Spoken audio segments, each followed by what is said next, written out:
Hello दोस्तों, एक बार फिर से आप सभी का स्वागत है एजुकेशन बाइट पर। कैसे हैं आप सभी? उम्मीद करती हूँ सभी अच्छे से होंगे। सभी का पेपर बहुत अच्छा हुआ होगा और अगले पेपर की तैयारी सभी की अच्छे से हो चुकी होगी। एक बार रिवीजन कर लेते हैं आपका साइंस की आपकी क्लास जो रैपिड फायर सीरीज थी वो नहीं हो पाई थी किसी कारणवश। चलिए तो स्टार्ट करते हैं, बिना टाइम वेस्ट किए फटाफट से रिवीजन करेंगे जितना भी साइंस का सिलेबस है। पहला टॉपिक आपका जो था, पहला चैप्टर वो ब्रह्मांड का था जिसमें सौरमंडल वगैरह आया हुआ था। तो सबसे पहले उसमें हमारी आकाशगंगा के बारे में बोला गया था। आकाशगंगा या गैलेक्सी आपको वर्ड सुनने को मिलेगा, ये क्या होता है तो सब एक सिंपल लैंग्वेज में बता देते हैं कि एक केंद्र होता है और उस केंद्र के तरफ पूरे मतलब अरबों संख्या में या अरबों तारों का समूह चक्कर लगाता रहता है। तो वो जब जो बनेगा वो आपका कहलाता है गैलेक्सी। एक केंद्र के चारों तरफ अरबों संख्या में तारों के समूह चक्कर लगा रहे हैं, ये गैलेक्सी कहलाती है। ब्रह्मांड में लगभग 100 अरब गैलेक्सियां आपकी मौजूद हैं और उसी में से एक गैलेक्सी है हमारी आकाश मतलब जिसमें हमारा सौरमंडल आता है। उस गैलेक्सी का नाम है मंदाकिनी या मिल्की वे। क्लियर? हमारी जो आकाशगंगा है उसका नाम क्या है? मंदाकिनी या मिल्की वे। अब बात करते हैं हमारी आकाशगंगा के पास स्थित सबसे नज़दीक आकाशगंगा या सबसे नज़दीक गैलेक्सी कौन सी है?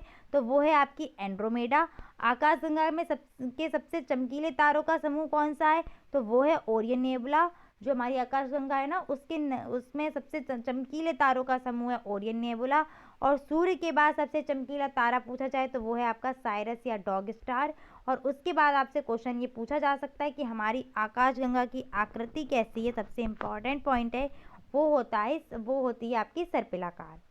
आगे बढ़ते हैं सौरमंडल की तरफ। सौरमंडल क्या है? क्वेश्चन आपसे पूछा भी गया है एक बार। तो सूर्य, ग्रह, उपग्रह तथा अन्य खगोलीय पिंड जैसे क्षुद्र ग्रह हो गए, उल्का पिंड हो गए, ये सभी मिलकर किसका निर्माण करेंगे? सौरमंडल का निर्माण करेंगे। सभी के बारे में भी थोड़ा थोड़ा बता दूंगी। साइंस का सिलेबस बहुत है और बहुत सी चीज़ें हमें छोड़नी पड़ेंगी, बहुत सी पढ़नी पड़ेंगी। है क्या आपका आना क्वेश्चन 25 नंबर का ही है, लेकिन पढ़ना उसके लिए सारा पड़ेगा जितना आपका दिया। और सेकेंड सेमेस्टर में आपका साइंस का बहुत सिलेबस दिया है, क्वेश्चन बस थोड़े थोड़े गिने चुने आने, लेकिन उसके लिए रिवीजन पूरा करना पड़ेगा। बात करते हैं सौरमंडल में जो हमारा केंद्र है वो सूर्य होता है, उसके चारों तरफ पृथ्वी चक्कर लगाती है। ये जो डेफिनेशन है यह जो बताया था वो किसने बताया था? ये बताई थी बात आपकी निकोलस कॉपरनिकस ने। पहले इसका उल्टा मानते थे कि केंद्र में हमारी पृथ्वी है, बाकी सारे ग्रह और वो चक्कर लगा रहे हैं। ये बात असत्य थी आपकी। नेक्स्ट आते सूर्य क्या है? तो सूर्य हमारे सौरमंडल का मुखिया है और एक तारा होता है, ध्यान रखना। सूर्य के धरातल का तापमान होता है 6000 डिग्री सेल्सियस और उसके केंद्र का तापमान होता है 15 मिलियन डिग्री सेंटीग्रेड। सूर्य में ऊष्मा व ऊर्जा कहाँ से आ रही है? तो सूर्य में ऊर्जा व ऊष्मा का मुख्य स्रोत आपका कौन सी है? नाभिकीय संलयन की क्रिया है। यह क्रिया क्या होती है? इसमें दो नाभिक जुड़कर एक नाभिक बना देते हैं, जिसमें आपका हाइड्रोजन के नाभिक जुड़ेंगे और हीलियम बन जाता है। आगे आते हैं ग्रह या प्लैनेट क्या होते हैं? तो वे खगोलीय पिंड जिनकी अपनी स्वयं की ऊष्मा व प्रकाश नहीं होती है और ये किसी तारे की तरफ चक्कर लगाते हैं आपके अपनी कक्षा में, तो वो आपके ग्रह कहलाते हैं। हमारे सौरमंडल में 8 ग्रह मौजूद हैं। कौन से ग्रह हैं आपके? बुध, मंगल, ये सब हैं सारे, इनके नाम आ जाएंगे। आपका पहले 9 ग्रह थे जिसमें से 2006 में अंतर्राष्ट्रीय खगोलीय संघ IAU द्वारा यम या प्लूटो को ग्रहों की श्रेणी से हटा दिया। तब से आपके 8 ग्रह बचे हुए हैं और यम या प्लूटो को किस श्रेणी में शामिल किया है? बौने ग्रह की श्रेणी में शामिल कर दिया है। क्यों हटाया गया था? क्योंकि यह जो था वो ग्रह अपनी ही कक्षा में चक्कर लगाते हैं, पर ये दूसरे की ग्रह की कक्षा को काट रहा था, इसीलिए इसको हटाया गया है। दूरी के अनुसार अगर ग्रहों का क्रम देखा जाए तो क्या होता है? सबसे पहले सूर्य आता है, सूर्य के बाद आपका बुध आएगा, फिर शुक्र, पृथ्वी, मंगल, बृहस्पति, शनि, अरुण, वरुण, ऐसे चलते दूरी के अनुसार ग्रह का क्रम। सबसे पहले आपका बुध है, तो बुध की विशेषता क्या है? सबसे नज़दीक है सूर्य के और सबसे छोटा ग्रह है। ये सूर्य की परिक्रमा 88 दिन में पूरी कर लेता है और इसका कोई भी उपग्रह नहीं है। ये 4 पॉइंट इसके लिए ध्यान रखिएगा। आइए आकार के अनुसार ग्रहों का क्रम देख लेते हैं। सबसे बड़ा आपका बृहस्पति है, उसके बाद शनि, अरुण, वरुण, ये सारे चले आएंगे आपके। इसके बाद आपका क्रम बदलेगा, पहले आपका पृथ्वी आएगा, पृथ्वी के जस्ट बाद उसकी बहन यानी कि शुक्र आ जाएगा, फिर आपका मंगल और लास्ट में बुध आ जाता है। शुक्र की बात करें तो शुक्र क्या है आपका? पृथ्वी के सबसे निकटतम ग्रह है, सूर्य के नहीं, पृथ्वी के निकटतम ग्रह कौन कौन से हो सकते हैं? या तो मंगल हो या फिर शुक्र हो तो मंगल नहीं होता, शुक्र होता है पृथ्वी के निकटतम ग्रह। अब इसको ऐसे भी याद रखो, पृथ्वी की बहन कौन है, शुक्र है, तो सबसे पास कौन होगा, बहन ही उसके पास होगी ना, यानी कि शुक्र पास में होता है। इसको सांझ और भोर का तारा भी कहते हैं। सबसे गर्म ग्रह आपका कौन सा है, वीनस ही होता है। क्यों होता है, इस पर कार्बन डाइऑक्साइड की परत वगैरह होती है, जिससे क्या है, कार्बन डाइऑक्साइड सबसे ज़्यादा मात्रा में पाई जाती है, जो सूर्य के प्रकाश को क्या है, अवशोषित कर लेती है बहुत ज़्यादा, और उतना मतलब भेजेगी नहीं वापस उसके वायुमंडल से, इसीलिए वो गर्म रहता है। तो इतना याद रखो, सबसे गर्म ग्रह कौन सा है आपका, शुक्र होता है। यह क्या करता है, इसकी घूर्णन की दिशा याद रखना, पूर्व से पश्चिम की ओर घूमता है। जबकि आपका जो बाकी के ग्रह है, और अरुण भी इसी तरीके से घूमेगा, पूर्व से पश्चिम। बाकी के सारे ग्रह आपके पश्चिम से पूर्व की ओर घूर्णन करते हैं। और शुक्र का भी आपका कोई उपग्रह नहीं है, और इसको सबसे चमकीला ग्रह भी बोलते हैं। पृथ्वी की तरफ आते हैं, तो पृथ्वी मात्र एक ऐसा ग्रह है जहाँ पर जीवन संभव है। आकार के क्रम में ये 5वें नंबर पर आता है, और 5वें नंबर पर सबसे बड़ा ग्रह है आकार के क्रम में। दूरी के क्रम में 3रे नंबर पर आता है। नीला ग्रह इसको बोला जाता है, क्योंकि पानी की मात्रा सबसे ज़्यादा है, दूर से देखते हैं तो नीला दिखाई देता है। इसका मात्र एक उपग्रह है, वो कौन सा है आपका, चंद्रमा है। आगे कुछ पॉइंट है आपकी, पृथ्वी द्वारा अपने अक्ष पर जो घूर्णन की अवधि होती है वो होती है 23 घंटे 56 मिनट। पृथ्वी द्वारा सूर्य की परिक्रमा करने की अवधि है 365 दिन 5 घंटे 48 मिनट। और जो सूर्य का प्रकाश पृथ्वी तक पहुंचता है, वो पहुंचता है आपका 8 मिनट 16 सेकेंड में। 8 मिनट 20 सेकेंड भी आपको अगर ऑप्शन में आ रहा है तो 8 मिनट 20 सेकेंड भी दे सकते हैं, और केवल 8 मिनट भी दे सकते हैं, तो वहाँ आप ऑप्शन देखकर लगाइएगा। नेक्स्ट, सूर्य से पृथ्वी की औसतन दूरी कितनी है, तो 15 करोड़ किलोमीटर आपकी औसतन दूरी बैठेगी सूर्य से पृथ्वी की।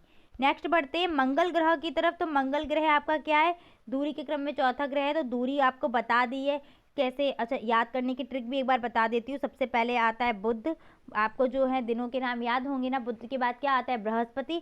बृहस्पति को छोड़िए, हम किसको लगाएंगे, शुक्र।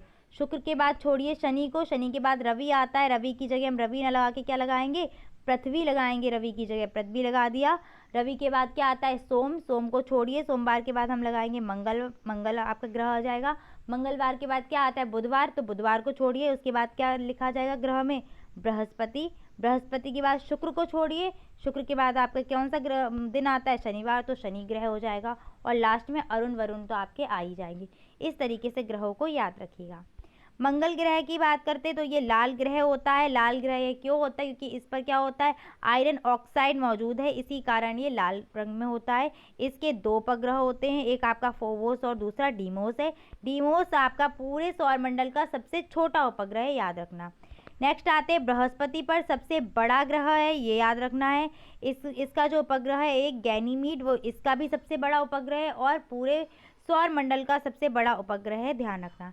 गैनीमीड सौरमंडल का सबसे बड़ा उपग्रह है, और डीमोस आपका सौरमंडल का सबसे छोटा उपग्रह है। नेक्स्ट आते हैं शनि पर, तो शनि क्या है आपका, बृहस्पति के बाद सबसे बड़ा ग्रह है। इसके चारों तरफ एक रिंग पाई जाती है, जैसे आपका मान लीजिए ये आपका शनि है, और शनि के चारों तरफ इस तरीके से एक रिंग होती है ना, ये धूल की रिंग होती है, जिसमें आपके 7 वलय पाए जाते हैं। और टाइटन इसका सबसे फेमस उपग्रह है। उपग्रहों की संख्या पे मैं इसलिए ज़्यादा फोकस नहीं कर रही हूँ, क्योंकि संख्या इनकी बदलती रहती हैं, और आपके एग्जाम के लिए मुझे लगता नहीं है कि ये इंपॉर्टेंट रहेगी, लेकिन फिर भी चूंकि आप लोगों को मैंने करवाई तो संख्या आप लोग इसको देख लेना। 82 इसके उपग्रह है। अरुण, अरुण क्या है, शुक्र की भांति ही घूर्णन जो है वो उल्टा करता है, यानी कि पूर्व से पश्चिम की तरह घूर्णन करेगा आपका। और यह जो है सर्वाधिक झुका हुआ है अपनी अक्ष पर, इसीलिए इसको लेटा हुआ ग्रह के नाम से भी जानते हैं। किसको, अरुण को, याद रखना। ये पूर्व से पश्चिम, अरुण और शुक्र दोनों ही पूर्व से पश्चिम। आपसे पूछा जा सकता है कि पूर्व से पश्चिम आपका घूर्णन कौन कौन से ग्रह करते हैं, तो वो आपका शुक्र और अरुण करेगा। एक क्वेश्चन ही आएगा पूरे सौरमंडल से, लेकिन उसके लिए क्या है, आपको सब पढ़ना पड़ेगा, चाहे चंद्र ग्रहण ले लो चाहे सूर्य ग्रहण, सब कुछ पढ़ना पड़ेगा। और क्वेश्चन आपसे मुश्किल से 1 क्वेश्चन या 2 क्वेश्चन पूछे जाएंगे, क्योंकि पेपर 25 नंबर का है, क्वेश्चन ज़्यादा बना नहीं सकते, और सिलेबस ज़्यादा है। तो वो आप पूरा पूरा चैप्टर पढ़ेंगे, तब वहाँ से केवल 2-2 नंबर के या 1-1 नंबर का क्वेश्चन मिलेगा आपको। आगे बढ़ते हैं वरुण की तरफ, तो वरुण क्या है, सबसे दूर है, सूर्य से सबसे दूर ग्रह आपका कौन सा उपस्थित है, वरुण। बस इतना ही ध्यान रखिए। आगे बढ़ते हैं उपग्रह यानी कि सैटेलाइट की तरफ, तो वे आकाशीय पिंड जो ग्रहों के चारों ओर चक्कर लगाते हैं उपग्रह कहलाते हैं। और ये ग्रह के साथ साथ सूर्य के चारों ओर भी चक्कर लगाते हैं। इनके पास भी क्या होता है, स्वयं का प्रकाश नहीं होता है, ना ही ऊष्मा होती है। किससे लेते हैं, ये तारे से लेंगे। जैसे ग्रह तारे से ले रहे वैसे ये भी तारे से लेंगे। नेक्स्ट आते चंद्रमा की बात करेंगे। चंद्रमा हमारा चूंकि उपग्रह है, तो चंद्रमा को बोलते हैं जीवाश्म ग्रह, भी इसको जीवाश्म ग्रह के नाम से जाना जाता है। नील आर्मस्ट्रॉन्ग चंद्रमा पर पहुंचने वाले पहले व्यक्ति थे, और राकेश शर्मा चंद्रमा पर पहुंचने वाले पहले भारतीय व्यक्ति थे। दोनों ही पॉइंट आपके लिए इंपॉर्टेंट रहेंगे, MCQ में आपसे ये पूछे जा सकते हैं, या अति लघु उत्तरीय में आपसे बन सकता है प्रश्न। नेक्स्ट है आपका उल्का पिंड या उल्काश्म। इनको उल्का पिंड और उल्काश्म को देख लीजिए। ये अंतरिक्ष में तीव्र गति से घूमने वाले आकाशीय पिंड हैं। ऐसे ही आपका धूमकेतु भी घूमते हैं। ये किससे बने होते हैं, धूल व गैस से निर्मित होते हैं। ये पिंड होते क्या है, धूल व गैस से निर्मित पिंड हैं, और ये वायुमंडल में बहुत तेजी से क्या है, घूम रहे हैं। जैसे ही ये पृथ्वी के गुरुत्वाकर्षण में प्रवेश करते हैं, तो उसके बाद क्या, ये तेजी से पृथ्वी की ओर आते हुए दिखाई देंगे। वायुमंडलीय घर्षण के कारण होता क्या, ये चमकते हुए दिखते हैं, जिस कारण हम इनको टूटता हुआ तारा भी कहते हैं। और इसके बाद क्या होता है, जैसे ही वायुमंडल घर्षण में ये पहुंचेंगे, तो उस कारण क्या होता है, ये जलने लगते हैं, और पृथ्वी पर पहुंचने से पहले ही ये क्या होता है, राख बन जाते हैं। इसीलिए इनको उल्काश्म कहा जाता है। मोस्टली ये राख बन जाते हैं, और कभी कभार ये जल नहीं पाएंगे तो ये पिंड के रूप में पृथ्वी पर गिरते हैं, और वो पिंड आपके कहलाते हैं उल्का पिंड। तो समझ गए होंगे आप लोग कि होता क्या है, धूल व गैस से निर्मित ये पिंड हैं। जब वायुमंडल में प्रवेश करते हैं तो पृथ्वी के गुरुत्वाकर्षण के कारण ये तेजी से पृथ्वी की ओर आने लगते हैं, और जैसे ही तेजी से पृथ्वी की तरफ आते हैं तो वायुमंडलीय घर्षण के कारण ये जलने लगते हैं। जलने लगेंगे तो तेज चमकते हुए दिखाई देंगे, जिस कारण इनको टूटता हुआ तारा कहेंगे। और जब चमकते हुए जब जलेंगे तो क्या होगा, एक ना एक समय पे आके राख बन जाएंगे। तो मोस्टली होता है ये कि ये पृथ्वी पर पहुंचने से पहले ही राख बन जाते हैं, इस कारण इनको उल्काश्म कहते हैं। लेकिन कभी कभार ये पृथ्वी पर पहुंचने से पहले राख नहीं बनते, यानी कि सीधे सीधे पिंड के रूप में पृथ्वी पर गिरेंगे, तो वो आपके कहलाते हैं उल्का पिंड। क्लियर। अब आते हैं पुच्छल तारे या धूमकेतु की तरफ। तो ये एक आकाशीय पिंड होते हैं जो धूल, बर्फ और हिमानी के बने हुए होते हैं ये, और सूर्य से दूर ये ठंडे क्षेत्रों में रहते हैं। केवल एक बार सूर्य के नज़दीक आते हैं, और उस टाइम ये क्या है, जलते हुए, मतलब एक इस तरीके से दिखाई देंगे, पूंछ के रूप में। ठीक है, मतलब इनका जो केंद्र होता है वो चमकता रहता है डार्क, और पीछे पतली सी पूंछ दिखाई देती है। और जैसे ये सूर्य से दूर जाते हैं वापस, वैसे ये फिर से जम जाते हैं और एक ठोस पिंड के रूप में आ जाते हैं। और सूर्य के समीप आते ये क्या होते हैं, गैसों की पतली सी फुहार दिखाई देती है एक पूंछ के रूप में, इसीलिए इनको पुच्छल तारा बोला जाता है। मोस्टली पुच्छल तारे आपके बिना पूंछ के ही होते हैं। नेक्स्ट आते हैं हेली पुच्छल तारा, जो है आपका 76 वर्षों के अंतराल में दिखाई देता है। चक्कर लगा रहे ना ब्रह्मांड में, तो एक बार ही ये दिखाई देते हैं। 76 वर्षों में आपका एक बार दिखाई देता है हेली पुच्छल तारा। अब आते हैं क्षुद्र ग्रह या अवांतर ग्रह पर। तो क्षुद्र ग्रह आपके इंपॉर्टेंट इसलिए हैं कि ये आपके मंगल और बृहस्पति के बीच में पाए जाते हैं, और सिर्फ इन्हीं के बीच में होते। तो क्वेश्चन आपसे सीधे सीधे पूछा जाता है कि क्षुद्र ग्रह किन किन ग्रहों के मध्य पाए जाते हैं, तो वो है आपके मंगल और बृहस्पति के मध्य। ये आपका MCQ में क्वेश्चन बन सकता है, मल्टीपल चॉइस क्वेश्चन MCQ। ठीक है, और ये इसी क्रम में रहकर सूर्य की परिक्रमा भी करते, जैसे मंगल और बृहस्पति कर रहे हैं उसी हिसाब से ये भी करेंगे। क्षुद्र ग्रह क्या है, छोटे छोटे पिंड से लेकर बड़े बड़े पिंडों से मिलकर बने होते हैं पूरा। और सबसे पहले खोजा गया आपका क्षुद्र ग्रह था सेरेस। इतनी सी बात याद रखो बस। और एक आध क्षुद्र ग्रह आपके कौन से, पलाश, जूनो, वेस्टा इत्यादि भी आपके क्षुद्र ग्रह हैं। किस किस के मध्य पाए जाते हैं, मंगल और बृहस्पति के मध्य ये पाए जाते हैं। आगे बढ़ते हैं, पृथ्वी पर जीवन की उत्पत्ति। तो ये तो आप कर ही लेंगे, इसको तो पढ़ाने का कोई मतलब नहीं निकलता है। नेक्स्ट पॉइंट है आपका छाया और प्रच्छाया। छाया को इंग्लिश में शैडो बोलते हैं। छाया होती क्या है, जब कोई भी आपका प्रकाश जा रहा है इस तरीके से, और प्रकाश के मार्ग में हमने कोई अपारदर्शी वस्तु रख दी, तो दूसरी साइड में क्या होगा, एक ऐसा क्षेत्र निर्मित हो जाएगा जो पूरा काला काला दिखाई देगा, यानी कि प्रकाशहीन होगा। वो क्षेत्र आपका क्या कहलाता है, छाया कहलाता है। तो वही लिखा हुआ है, जब किसी अपारदर्शी वस्तु को प्रकाश जाने वाले मार्ग में रख देते हैं, तो वस्तु प्रकाश को आर पार जाने से रोक देती है, और एक प्रकाशहीन क्षेत्र वस्तु की दूसरी तरफ बन जाता है। उस प्रकाशहीन क्षेत्र को ही हम क्या कहते हैं, छाया कहते हैं। ये आपका क्वेश्चन इंपॉर्टेंट है, आया हुआ है। बस थोड़ा सा इसको लैंग्वेज में बनाकर लिखना है कि किस तरीके से छाया बनती है। अब बात करते हैं प्रच्छाया व उपछाया की। ये भी आपका काफ़ी इंपॉर्टेंट क्वेश्चन है, और आपसे हो सकता है इस बार पूछा जाए। तो जब क्या होता है, पृथ्वी की छाया निर्मित होती है ना, तो इस छाया में क्या होगा, बीच का जो भाग होता है वो एकदम आपका काला काला डार्क काला भाग मिलेगा बीच का, और किनारे पर क्या मिलता है, किनारे पर आपका हल्का काला भाग मिलेगा। वो जो हल्का काला भाग होता होगा ना, वो आपका कहलाएगा उपछाया, और जो पूरा काला काला भाग होगा वो कहलाता है आपका प्रच्छाया। इस तरीके से ध्यान याद रखना। जैसे मान लीजिए कोई गिलास रखा हुआ है या कोई भी बॉक्स रखा हुआ है, आपने इधर से लाइट डाली, पीछे उसकी क्या बनी, छाया बन गई। तो जो डार्क छाया होगी ना, यानी कि जो पूरा पूरा काला भाग होगा आपका, वो तो कहलाएगा प्रच्छाया। और जो हल्का काला भाग वो किनारे पर ही बनता है, सीमावर्ती भाग उसको बोलेंगे, किनारे पर हल्का काला दिखाई देगा, वो आपका कहलाता है उपछाया। ये आपको सूर्य ग्रहण और चंद्र ग्रहण में भी समझ में आ जाएगा। जब आपका उपछाया के बीच में चंद्रमा आता है ना, तब वो क्या, वहाँ पर खंड चंद्र ग्रहण या आंशिक चंद्र ग्रहण बनता है। और जब पृथ्वी की प्रच्छाया में चंद्रमा आता है, तब वहाँ पर पूर्ण चंद्र ग्रहण होता है। तो वहाँ पर भी आपको क्लियर हो जाएगा। वैसे मैंने ये आपको समझा दिया है कि जब डार्क भाग जो निर्मित होगा वो आपका प्रच्छाया होगा, और किनारे का जो हल्का काला भाग होगा वो उपछाया कहलाता है। अब बात करते हैं चंद्र ग्रहण की। तो जब सूर्य और चंद्रमा के बीच में क्या आ जाती है, आपकी पृथ्वी आ जाती है, तो आपका कौन क्या होता है, चंद्र ग्रहण होता है। यानी कि ये रहा आपका सूर्य, ये रहा आपका चंद्रमा, और बीच में आ गई आपकी पृथ्वी। ठीक है, इस तरीके से आएगा। और इसमें होता क्या है, जब सूर्य और चंद्रमा के बीच में, ये चंद्रमा रहा, ये सूर्य रहा, ये पृथ्वी रही, सूर्य और चंद्रमा के बीच में जब पृथ्वी आ जाती है, तो पृथ्वी की छाया पड़ती है चंद्रमा पर।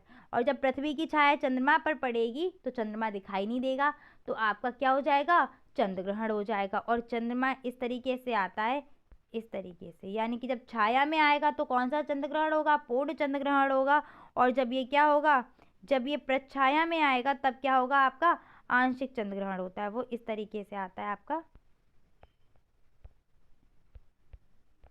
ये वाला जो भाग होगा ये आपका प्रच्छाया बनेगा, सॉरी उपछाया बनेगा, ये वाला भाग उपछाया, और ये वाला भाग उपछाया बनेगा।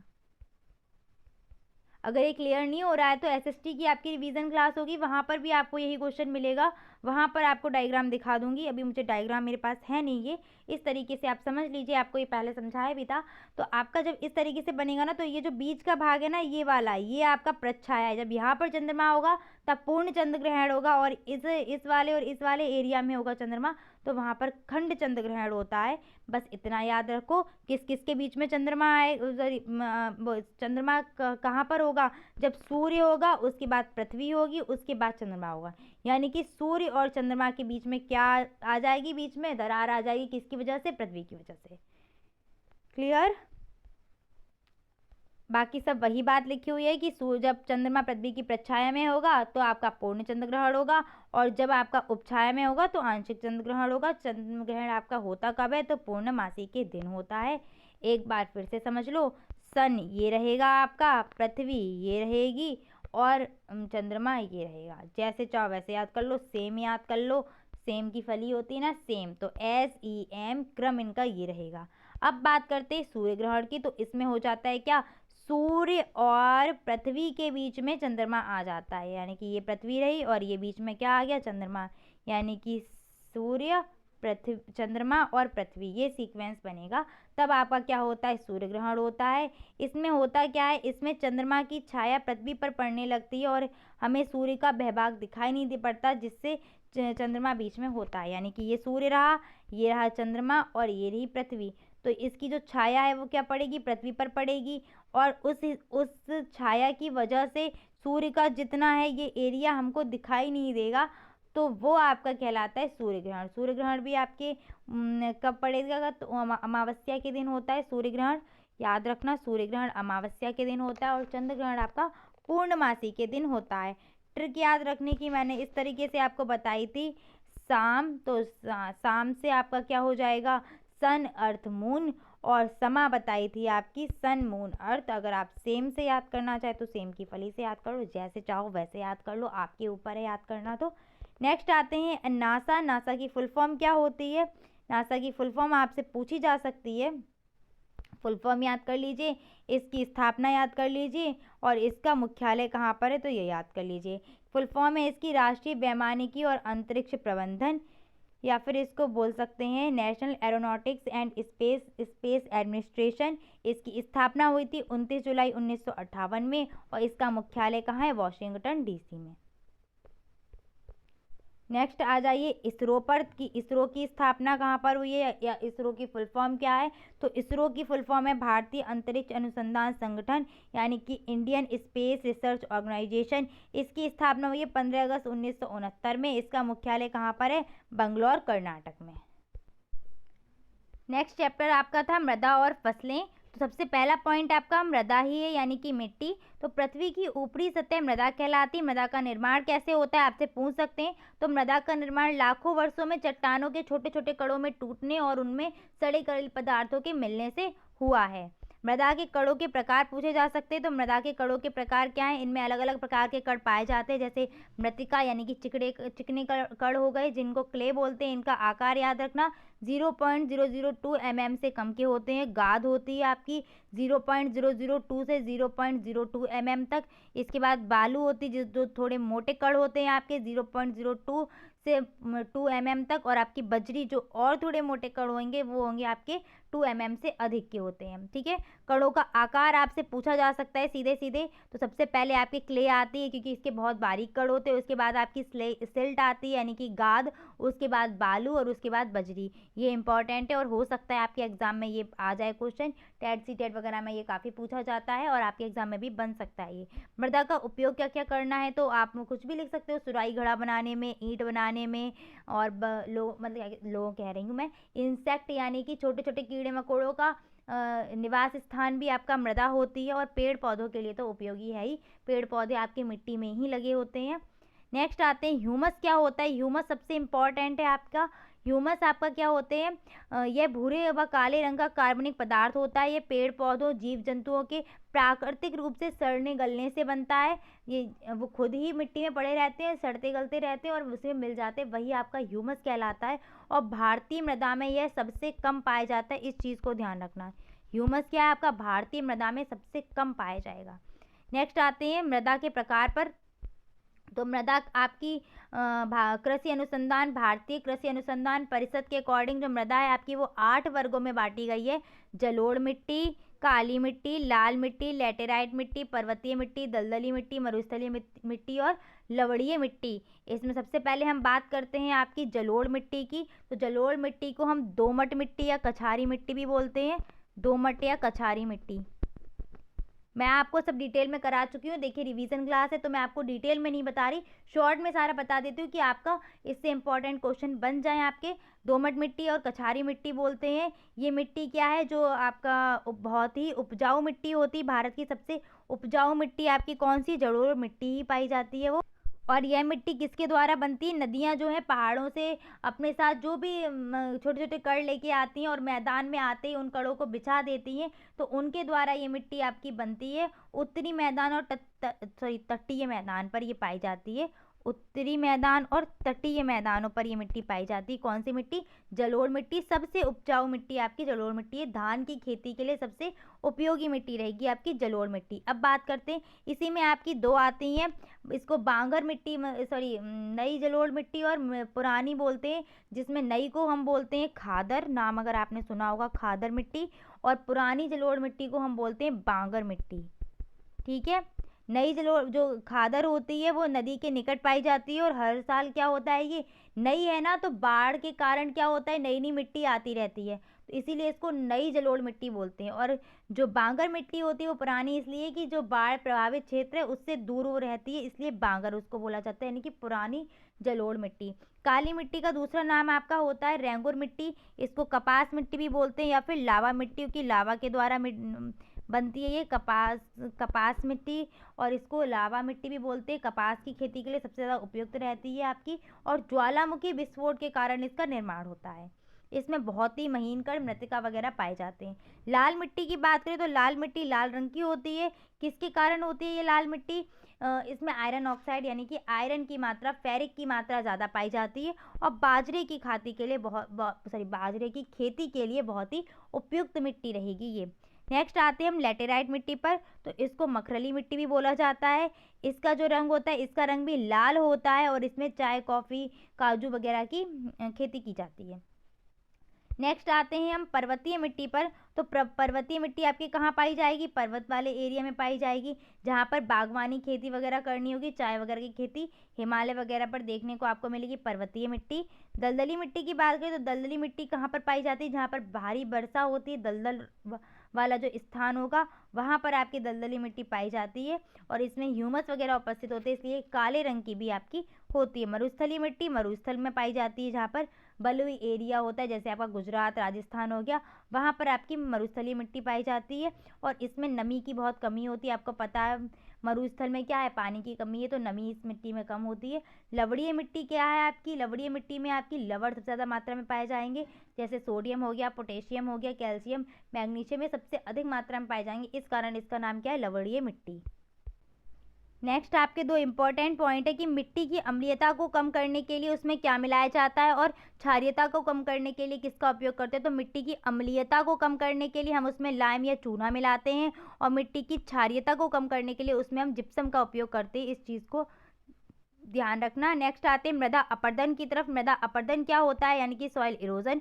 तो मृदा के एक स्थान से दूसरे स्थान तक पहुंचने अथवा मूल स्थान से हटने को ही हम क्या क्या कहते हैं? मृदा अपरदन। किसके द्वारा हो सकता है? जैसे मान लो हवा चली तो ऊपर की जो मिट्टी है वो हट के दूसरे स्थान पर पहुंच जाती है, या बारिश हुई तो ऊपर की जो परत होती है वो बह के चली जाती है ना, तो यही आपका मृदा अपरदन कहलाता है। मृदा अपरदन से हानियां क्या क्या होती हैं? तो इससे देखिए क्या होता है, अधिक अपरदन से ऊंची भूमि नीची हो जाती है और मृदा अपरदन के कारण ऊपरी परत हट जाती है, जिससे क्या होगा, उसकी उपजाऊ शक्ति नष्ट होती जाएगी धीरे धीरे, तो वो भूमि क्या है, उपजाऊ नहीं रहेगी। नेक्स्ट आते हैं मृदा अपरदन के कारण क्या क्या है? तो वनों की कमी होना, नदियों में बाढ़ आना या बाढ़ से कटाव वगैरह, ये सब बोल सकते हो। वर्षा की अधिकता, वर्षा अगर अधिक होगी तो पानी ज़्यादा बहेगा और अपने साथ मिट्टी को लेकर जाएगा, तो वर्षा की अधिकता भी हो जाएगी। बहुत तेज़ी वाले तूफान आंधी ये सब, तो तीव्र हवाओं का चलना भी आपका मृदा अपरदन का एक कारण है। और खुदाई, सड़क निर्माण, इन सब से भी क्या हो रहा है? मृदा अपरदन हो रहा है आपका, यानी कि मिट्टी की जो ऊपरी परत है वो धीरे धीरे क्या है, नष्ट हो रही है, यानी कि उसको एक स्थान से दूसरे स्थान तक हम पहुंचा रहे हैं, यही कहलाता है मृदा अपरदन। आगे आते हैं मृदा अपरदन रोकने के उपाय क्या क्या हैं, यानी कि मृदा संरक्षण के उपाय क्या क्या हैं। तो वनों की कटाई रोकी जाए, वृक्षारोपण को बढ़ावा दिया जाए, बाढ़ वाले क्षेत्र में क्या है, क्षेत्र के दोनों तरफ वन लगाकर पानी इधर उधर कर दे तो बाढ़ वगैरह नहीं आए। फसल चक्र का उपयोग करना चाहिए, यानी कि अदल बदल कर फसलों को बोना चाहिए और अनियंत्रित पशुचारण पर रोक लगाना चाहिए। बाढ़ नियंत्रण के लिए नदियों पर बांध बनाने चाहिए। यही आपके सारे इंपॉर्टेंट पॉइंट रहेंगे। नेक्स्ट है आपकी फसलें यानी कि क्रॉप्स। तो ये क्या होती हैं? एक साथ एक ही स्थान पर उगाए गए एक ही जाति के पौधों का समूह कहलाता है फसल। एक ही जगह पर और एक साथ कई सारे पौधों को उगाना, वो भी एक ही प्रजाति के, सॉरी एक ही जाति के, वो कहलाएंगी आपकी फसल। जो ऋतुओं के अनुसार है वो फसलें आपकी 3 प्रकार की होती है। कौन कौन सी? खरीफ, रबी और जायद की फसलें। खरीफ की फसल आपकी कब बोई जाती है? जून और जुलाई में बोई जाती है और काटी कब जाएगी? जून और जुलाई में बोई जाएगी और काटी जाएगी लगभग आपके अक्टूबर की तरफ। इसमें आपके कपास, धान, मक्का, बाजरा, मूंगफली, मूंग, अरहर, ज्वार, तिल इत्यादि आते हैं। कपास, धान, मक्का और मूंगफली को याद रखना, ऑब्जेक्टिव में आपसे क्वेश्चन पूछा जा सकता है। रबी की फसल आपकी अक्टूबर से दिसंबर तक बोई जाती है, जिसमें आपका गेहूं, जौ, चना, मटर, इन चारों को याद रखना। सीधे सीधे आपसे ऑप्शन में पूछे भी गए हैं। गेहूं, जौ, चना, मटर आपकी कौन सी है? रबी की फसल है। इसके बाद बरसीम और सरसों भी आपकी रबी में ही आती है। जायद की फसल जो आपकी होती है वो गर्मी के दिनों में बोई जाती है, जून तक चलती है। ये मतलब मार्च से जून के बीच में होता है, कुछ थोड़े ही टाइम के लिए आती है। इसमें आपकी खीरा आ जाएगा, ककड़ी आ जाएगा, तरबूज, खरबूज और लौकी इत्यादि आ जाती है। उपयोगिता के आधार पर, अगर आर्थिक महत्व के आधार पर इनका वर्णन करें तो पहले अन्न या धान की फसलें आती हैं, जिसमें आपका सारी धान वाली यानी कि गेहूं, जौ, चना, मक्का, ज्वार, बाजरा इत्यादि आ जाएंगी। इसके बाद तिलहनी फसलें आती हैं, यानी कि जिनसे क्या होगा, ऑयल सीड्स वाली तिलहनी, यानी कि सरसों, मूंगफली, अरंडी, तेल निकलता होगा ना, वो वाली फसलें। दलहनी फसलें आती हैं जो दालें वगैरह होंगी, अरहर, मूंग, उड़द, चना, मसूर, ये सब। रेशेदार में आपका जिनसे रेशे प्राप्त किए जाते हैं, जूट, कपास, सनई, पटसन इत्यादि फसलें आ जाएंगी। और मसाले वाली फसलें में आपकी कौन कौन सी? धनिया, अजवाइन, जीरा, सौंफ, हल्दी, काली मिर्च, तेजपत्ता, इलायची मसाले वाली फसलों में आ जाएंगी। इसके बाद जो आपका इम्पॉर्टेंट रहेगा वो रहेगा नकदी फसलें, यानी कि जिनसे क्या है, पैसा मिलता हो, कैश क्रॉप्स। वो आपकी होती है गन्ना, रबड़, कपास, जूट, चाय, कॉफ़ी, तंबाकू, ये आपकी नकदी फसलें हैं। एग्जाम्पल लिखने को आ सकता है अति लघुत्तरीय प्रश्नों में। क्लियर? आगे बढ़ते हैं। फसल चक्रण क्या होता है? Crops rotation. तो फसल चक्रण का मतलब क्या है? किसी खेत में एक निश्चित समय में एक फसल के बाद दूसरी फसल बोने की प्रक्रिया को ही फसल चक्रण कहते हैं, जिससे क्या होता है, भूमि की उर्वरा शक्ति नष्ट नहीं होती है। अर्थात फसल को नियत समय बाद अदल बदल कर बोना, जिससे उर्वरा शक्ति नष्ट ना हो, यही कहलाता है फसल चक्रण। जैसे पहले गहरी जड़ों वाली फसलें बो दी तो उसके बाद उथली जड़ों वाली फसलें बो, कम पानी वाली बोई तो ज़्यादा पानी वाली बो, फलीदार फसल बोई तो फलहीन फसल बो। ठीक है, फिर वही अधिक पानी चाहने वाली फसल बो दी तो उसके बाद कम पानी चाहने वाली फसलों को बोना। नेक्स्ट आते कृषि की बात करें तो कृषि शब्द क्या है? एग्रीकल्चर, जो आपका लैटिन भाषा शब्द है। और इस ये बना हुआ लैटिन शब्द आपका जो है एग्रिक और कल्चरा से बना हुआ है, जिसका एग्रिक का मतलब होता है मृदा और कल्चरा का मतलब होता है कर्षण या जोतना, मतलब मृदा को उथल पुथल करना, यानी कि उसको ऊपर नीचे करना, यानी कि भूमि को जोतकर और बीज बोकर अनाज उत्पन्न करने की प्रक्रिया को ही कृषि या खेती कहा जाता है। नेक्स्ट पॉइंट है उत्तम फसल उत्पादन करने के लिए आवश्यक तथ्य क्या है? तो सबसे पहले खेत को जोत करना, हल चलाकर खेत को जोत के मिट्टी को क्या है, फसल बोने के योग्य बनाना, बीज बोने से पूर्व खेत में खाद और पोषक तत्वों को मिला देना, समय समय पर सिंचाई करना, सूक्ष्म जीव और पशु पक्षियों से रोगों की सुरक्षा कर, रोग जो भी हों उन सबसे फसलों की सुरक्षा करना और वैज्ञानिक तरीकों को अपनाना, ये उचित या उत्तम फसल उत्पादन के आवश्यक तथ्य हो जाएंगे। अच्छे भंडार गृह की विशेषता क्या है? तो इसमें आप पॉइंट खुद ही लिख सकते हैं। हवा पानी से सुरक्षित हो, ताप व नमी में जो परिवर्तन हो रहा है उससे भी सुरक्षित रहना चाहिए, गर्म हवा को बाहर निकलने के लिए उचित व्यवस्था करनी चाहिए, पक्के बने होने चाहिए, और वहाँ पर क्या है, चूहे इत्यादि ना जाएं, इनके भी प्रवेश को रोकने के लिए जो भी हो वो उचित व्यवस्था करनी चाहिए। नेक्स्ट आते हैं जुताई पर। जुताई क्या होती है? तो भूमि को फसल बोने योग्य बनाने की क्रिया को जुताई कहते हैं। इसमें फसल को, मिट्टी को क्या कर देते हैं, भुरभुरा कर दिया जाता है और वायु के संपर्क में ले आते हैं। जो अंदर की मिट्टी होगी वो वायु के संपर्क में ले आई जाएगी। बुवाई क्या होती है? तो बीज को बोना कहते हैं बुवाई। बीज बोने की विधि क्या है? छिटकाव विधि हो गई, हाथ से बुवाई हो गई, नरई द्वारा, सीड ड्रिल द्वारा। तो ऐसे ये सब आप जानते ही होंगे, आप जो भी होंगे गाँव से जुड़े हुए बच्चे वो सभी जानते होंगे ये कौन सी विधियाँ हैं, मैंने डिटेल में आपको ये करवा भी दी हैं। सिलेबस बहुत है इसलिए मुझे फटाफट कराना पड़ेगा, जो इंपॉर्टेंट चीज़ें सिर्फ वही करवा रही हूँ। सिंचाई क्या होती है? तो फसल को उचित जल देने की जो प्रक्रिया होती है जिसमें भरपूर पैदावार हो, वो आपकी कहलाती है सिंचाई। कृत्रिम रूप से होती है आपकी, और ये प्राकृतिक रूप से तो जो हो रहा है वो हो ही रहा है, लेकिन ये जो होगी सिंचाई वो कृत्रिम रूप से करेंगे। उचित मतलब कितना पानी चाहिए उस हिसाब से पानी दें, ज़्यादा पानी भी फसलों के लिए हानिकारक हो जाएगा और कम पानी भी, तो उचित रूप में जितनी हो कि फसल की पैदावार अच्छी हो उस हिसाब से सिंचाई करना। सिंचाई की विधियाँ आपकी कौन कौन सी? पहली होती है आपकी प्रवाह विधि, यानी कि फ्लडिंग मेथड। ये इसमें क्या है, बाढ़ या आप्लावन विधि भी इसको बोलते हैं, ध्यान रखना। इस विधि में पूरे खेत में तब तक पानी दिया जाता है जब तक कि पूरे खेत में समान रूप से पानी ना फैल जाए। लाभ वगैरह हानियाँ मैं नहीं बता रही हूँ इनकी, सिर्फ विधि समझाऊंगी। बॉर्डर विधि क्या होती है? बॉर्डर विधि आपकी क्या है, खेत को पट्टियों में बांट देते हैं और इस पट्टी की लंबाई चौड़ाई भूमि की किस्म और उनकी फसल पर निर्भर करती है। उसके बाद इसमें पानी प्रवाहित कर दिया जाता है और इन पट्टियों के द्वारा जो पानी है वो पूरे खेतों में चला जाता है। नेक्स्ट है आपकी क्यारी विधि। तो इस क्यारी विधि में क्या करते हैं, खेतों को आयताकार क्यारियों या बरहों में बांट दिया जाता है, और ये क्यारियाँ क्या है, भूमि की किस्म या उसकी प्रकृति पर निर्भर करती हैं, और उसके बाद इनमें पानी दिया जाता है। आपको डायग्राम से क्लियर हो रहा होगा, ये देखिए ये क्यारियाँ बनी हुई हैं और इस तरीके से इनमें पानी चला जाएगा अंदर की तरफ। नेक्स्ट आते हैं बेसिन या थाला विधि। इसको द्रोणी या वलय विधि भी बोला जाता है। बाग या बगीचों के लिए उपयुक्त विधि है।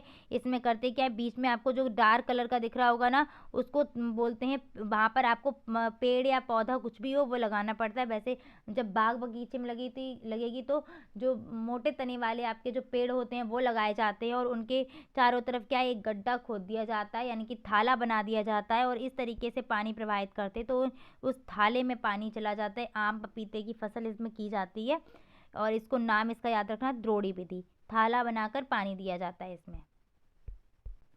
नेक्स्ट है आपकी कूड़ विधि, यानी कूड़ विधि में आपका क्या करते हैं, खेत में कूड़ या मेड़ बना देते हैं और कूड़ में पानी भर दिया जाता है और फसल को मेड़ पर लगा दिया जाता है। इस तरीके से इसमें पानी दिया जाता है कूड़ विधि में, तो इसको ध्यान रखना। नेक्स्ट है आपकी छिड़काव या स्प्रिंग मेथड। इसमें बौछार के रूप में पानी दिया जाता है। लोहा रबड़ का पाइप जमीन पर बिछा देते हैं और उस पर नोजल लगा देते हैं। नोजल द्वारा छिड़काव होता है। देखिए इस तरीके से पाइप बिछा हुआ है और ऐसे एक ऊपर पाइप लगा के नोजल लगा देते हैं। फसल लगी हुई है और इस तरीके से पानी अपना बौछार के रूप में गिरता रहेगा। नेक्स्ट है आपका ड्रिप मेथड। तो इसमें क्या होता है, इस विधि में पानी को पौधों की जड़ों पर बूंद बूंद करके टपकाया जाता है। इस कार्य में पाइप या बल्ब तथा नलियाँ लगाई जाती हैं। मतलब कम पानी यूज़ किया जाता है आपकी कौन सी विधि में, ड्रिप विधि में। नेक्स्ट है आपका सिंचाई के स्रोत क्या क्या हैं। तो अपने भारत में सिंचाई के स्रोत कुएं, नलकूप, नदी, तालाब, झीलें, नहरें इत्यादि हैं। कृषि यंत्र की बात करें तो कृषि यंत्र आपके कुछ इंपॉर्टेंट कृषि यंत्र है। पहला आपका है पटेला। पटेला को ध्यान रखना, लकड़ी का समतल तख्ता बना हुआ होता है। इससे क्या करते हैं, मिट्टी भुरभुरी करने में इसका उपयोग किया जाता है और मिट्टी को समतल करने में यूज़ करते हैं। ठीक है, इतना याद रखना। पटेला किसका बना होता है, आपका लकड़ी का एक समतल होता है और इसका उपयोग खेत की मिट्टी को भुरभुरी करने में, भूमि को समतल करने में और छिटकाव विधि बीज को ढकने में। पहले भुरभुरा करने के बाद जब हम बीजों को डाल देंगे तो उन बीजों को ढकने के लिए भी इसका, जिससे भूमि समतल हो जाएगी, उसमें इसका यूज करते हैं पटेला का। बखर आपका क्या होता है, कुछ इस तरीके का दिखने में होता है। यह ऊंची नीची भूमि को बराबर करने में और मिट्टी को भुरभुरा करने में तथा घास को काटने में इसका यूज़ करते हैं बखर का। रेक क्या होती है, इस यंत्र से खेत की जुताई के समय निकली घास को एकत्रित किया जाता है। आपको कुछ दिख रही होगी इस तरीके से, इसमें नीचे नुकीले से दांत होते हैं कुछ, तो इससे घास को एकत्रित कर लेते हैं। मैस्टन हल आपका इम्पॉर्टेंट है जो आपका आया हुआ है। मैस्टन हल क्या है, एक उन्नतशील हल होता है। यह मिट्टी को पलटने के कार्य करता है। यह ऊपर की मिट्टी नीचे तथा नीचे की मिट्टी को ऊपर कर देता है। कुछ इस तरीके का आपका मैस्टन हल होता है, दिखाई दे रहा होगा आपको। चित्र तो खैर इनके बनवाने को नहीं आते, वो फिर भी देख लेना एक बार क्या जाता है देखने में। हैरो क्या है, पतले और लंबे आकार के नुकीले कांटेदार होता है। इसका प्रयोग पानी बरसने पर पपड़ी तोड़ने और भूमि को भुरभुरा करने तथा खरपतवार को निकालने में किया जाता है। इनका उपयोग क्या क्या है, इस चीज़ को ध्यान रखना कि इसका उपयोग क्या है। पानी जब बरस जाता है उसके बाद जो पपड़ी जम जाती है उसको तोड़ने के लिए, भूमि को भुरभुरा करने में और खरपतवार को निकालने में इसका उपयोग करते हैं। नेक्स्ट आता है आपका डिबलर। तो डिबलर का उपयोग कब करते हैं, डिबलर का उपयोग आपकी रबी की फसल के बीजों को बोने के लिए करते हैं। इसमें क्या होता है, इस तरीके से आपको हत्था दिख रहा होगा और नीचे आपको ये दिख रहे होंगे नुकीले नुकीले। जब इनको मिट्टी में लगाएंगे तो वहाँ पर क्या है, आपके छेद बन जाते हैं और उन छेदों में हम बीजों को डाल देते हैं। तो ये यूज़ होता है आपका डिबलर का। नेक्स्ट आते हैं कल्टीवेटर। यह हैरो की तरह आपका एक यंत्र होता है। इसके कांटे लंबे होते हैं जो सिरों पर झुके रहते हैं। इसका प्रयोग मिट्टी को भुरभुरा करने में और खाद वगैरह को अच्छी तरीके से मिलाने में किया जाता है, किसका, कल्टीवेटर का। अब नेक्स्ट आते हैं कीटनाशक का पर्यावरण पर क्या प्रभाव पड़ रहा है। कीटनाशकों को हम बोलते हैं पेस्टिसाइड्स। कीटनाशक क्या होते हैं, एक रासायनिक या जैविक पदार्थ होते का ऐसा मिश्रण होता है जो कीड़े मकोड़ों से होने वाले दुष्प्रभाव को कम करने और उन्हें मारने व फसल को बचाने के लिए प्रयोग में लाया जाता है। फसल पर जो भी कीड़े मकोड़े लग रहे हैं, उनसे फसल को कोई नुकसान हो रहा है, तो फसल को बचाने के लिए, उसको सुरक्षित करने के लिए किसका प्रयोग करते हैं, कीटनाशकों का प्रयोग करते हैं हम। कीटनाशक पदार्थ आपका डीडीटी हो जाएगा, बीएचएस हो जाएगा, मैलाथीन हो जाएगा। 3 के नाम याद कर लीजिए। नेक्स्ट आते कीटनाशकों का पर्यावरण पर क्या प्रभाव पड़ रहा है, जन सामान्य पर क्या प्रभाव पड़ रहा है, तो इसको आप आराम से लिख लेंगे। मृदा प्रदूषण भी होती है इससे। मृदा प्रदूषण होगी तो सीधे सीधे पानी बहकर जल में मिलेगा, जल प्रदूषण भी होना ही होना है। छिड़काव करने से किसान मजदूर इनको भी तो कुछ ना कुछ प्रॉब्लम होगी। जो कीटनाशक पदार्थों को डाल रहे हैं खेतों में, उनको भी कुछ हानियाँ होंगी, उनको कुछ बीमारियाँ हो सकती हैं, जैसे कैंसर हो गया, दमा, ट्यूमर, अर्थराइट्स, ये सब बीमारियाँ हो सकती हैं। और कीटों मधुमक्खियों आदि के लिए भी इनसे खतरा उत्पन्न होगा।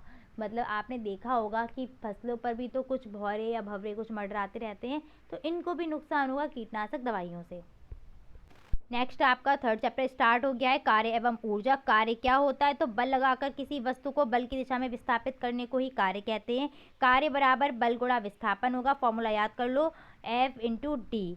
यदि वस्तु का विस्थापन उस पर लगे बल के साथ थीटा डिग्री का कोण बनाता हो, तब आपका फॉर्मूला बनता है W बराबर FD cos थीटा।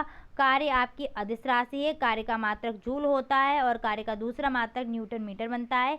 क्यों, क्योंकि F का मात्रक होगा आपका न्यूटन और D का मात्रक होता है मीटर, तो न्यूटन और मीटर आपका मात्रक बन जाएगा। आगे बढ़ते हैं नोट पॉइंट पर। सिर पर अगर बोझा रखकर कोई व्यक्ति चल रहा है तो उस चलते हुए व्यक्ति के द्वारा किया गया कार्य शून्य होता है।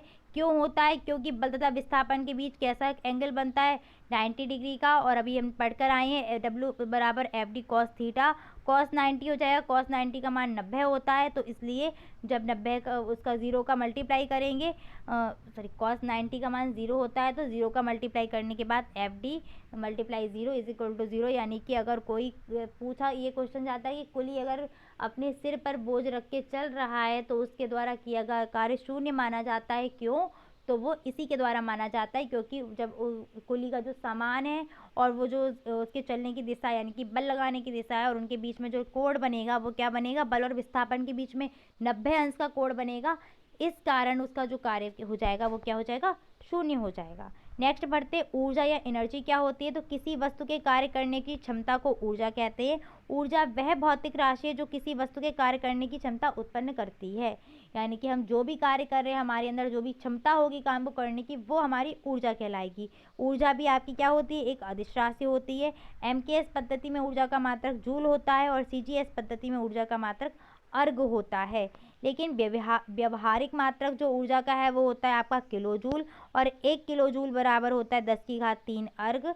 नेक्स्ट आपका सबसे इम्पॉर्टेंट पॉइंट है कि 1 जूल में कितने आपके 1 किलो जूल बराबर होता है 10⁻³ जूल, और 1 जूल बराबर होता है 10⁻7 अर्ग। ये वाला पॉइंट आपका सबसे ज़्यादा इंपॉर्टेंट है कि 1 जूल बराबर कितने अर्ग होते हैं, तो 10⁻7 अर्ग होते हैं।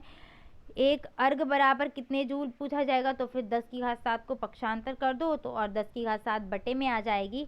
और जब आपकी कोई भी घात नीचे अपॉन में लिखी हो तो उसको हम ऊपर भेजने के लिए क्या कर देते हैं, माइनस का चिन्ह लगा देते हैं, तो आपका 10⁻−7 हो जाएगी। 1 कैलोरी में कितने जूल होते हैं, तो 1 कैलोरी में आपका 4.18 जूल या फिर 4.2 जूल, जो आपको ऑब्जेक्टिव में ऑप्शन मिले उसको लगा देना, दोनों ही आपके सही हैं। नेक्स्ट आते हैं ऊर्जा के विभिन्न रूप। तो ऊर्जा का पहला रूप है आपका ऊष्मीय ऊर्जा। ताप के कारण उपस्थित ऊर्जा को बोलते हैं ऊष्मीय ऊर्जा, जैसे आपकी भाप की ऊर्जा हो जाएगी।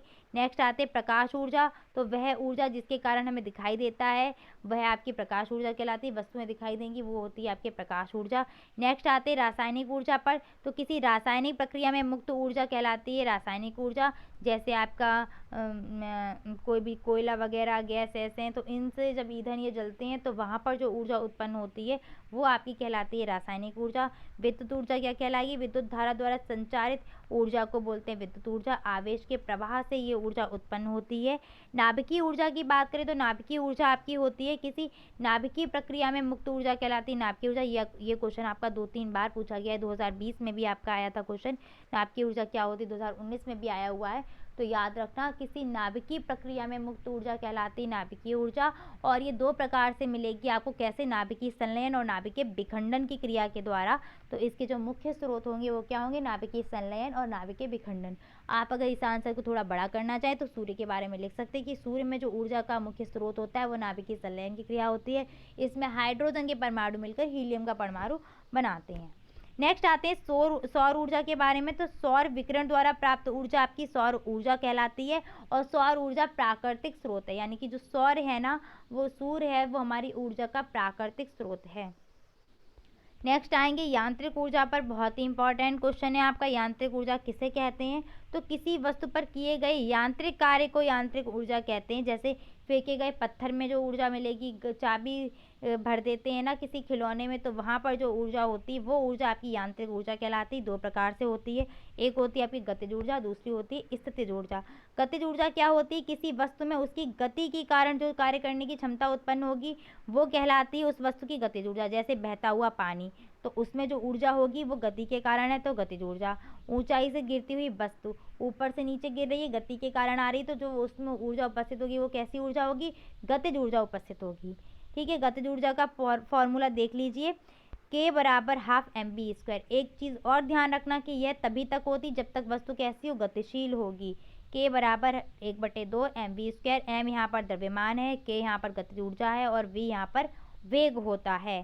स्थितिज ऊर्जा की बात करें तो स्थितिज ऊर्जा किसके कारण होती है, किसी वस्तु में उसकी विशेष दशा तथा स्थिति के कारण कार्य करने की जो क्षमता होती है वो कहलाती है स्थितिज ऊर्जा। जैसे तनी हुई डोरी में या दबी हुई स्प्रिंग में ऊर्जा होगी, घड़ी की चाबी में संचित ऊर्जा, या फिर मान लो कोई खिलौना है चाबी वाला, उसमें चाबी घुमा दी, उसके बाद उसमें क्या है जो संचित ऊर्जा होगी वो आपकी कौन सी होगी, स्थितिज ऊर्जा। ऐसी धनुष की खिंची हुई कमान में संचित ऊर्जा, बांध में एकत्रित पानी में संचित ऊर्जा, ये सारी ऊर्जा कौन सी है, स्थितिज ऊर्जा। अगर आपसे ऑप्शन स्थितिज ऊर्जा ना दिया जाए तो आप यांत्रिक ऊर्जा को ऑप्शन में लगाएंगे।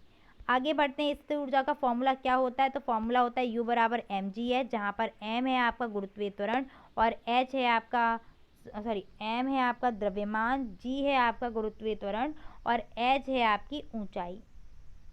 क्लियर हो गया। m है द्रव्यमान, जो भी पदार्थ होगा वो उसका, और g है आपका गुरुत्वीय त्वरण और h है आपकी ऊंचाई।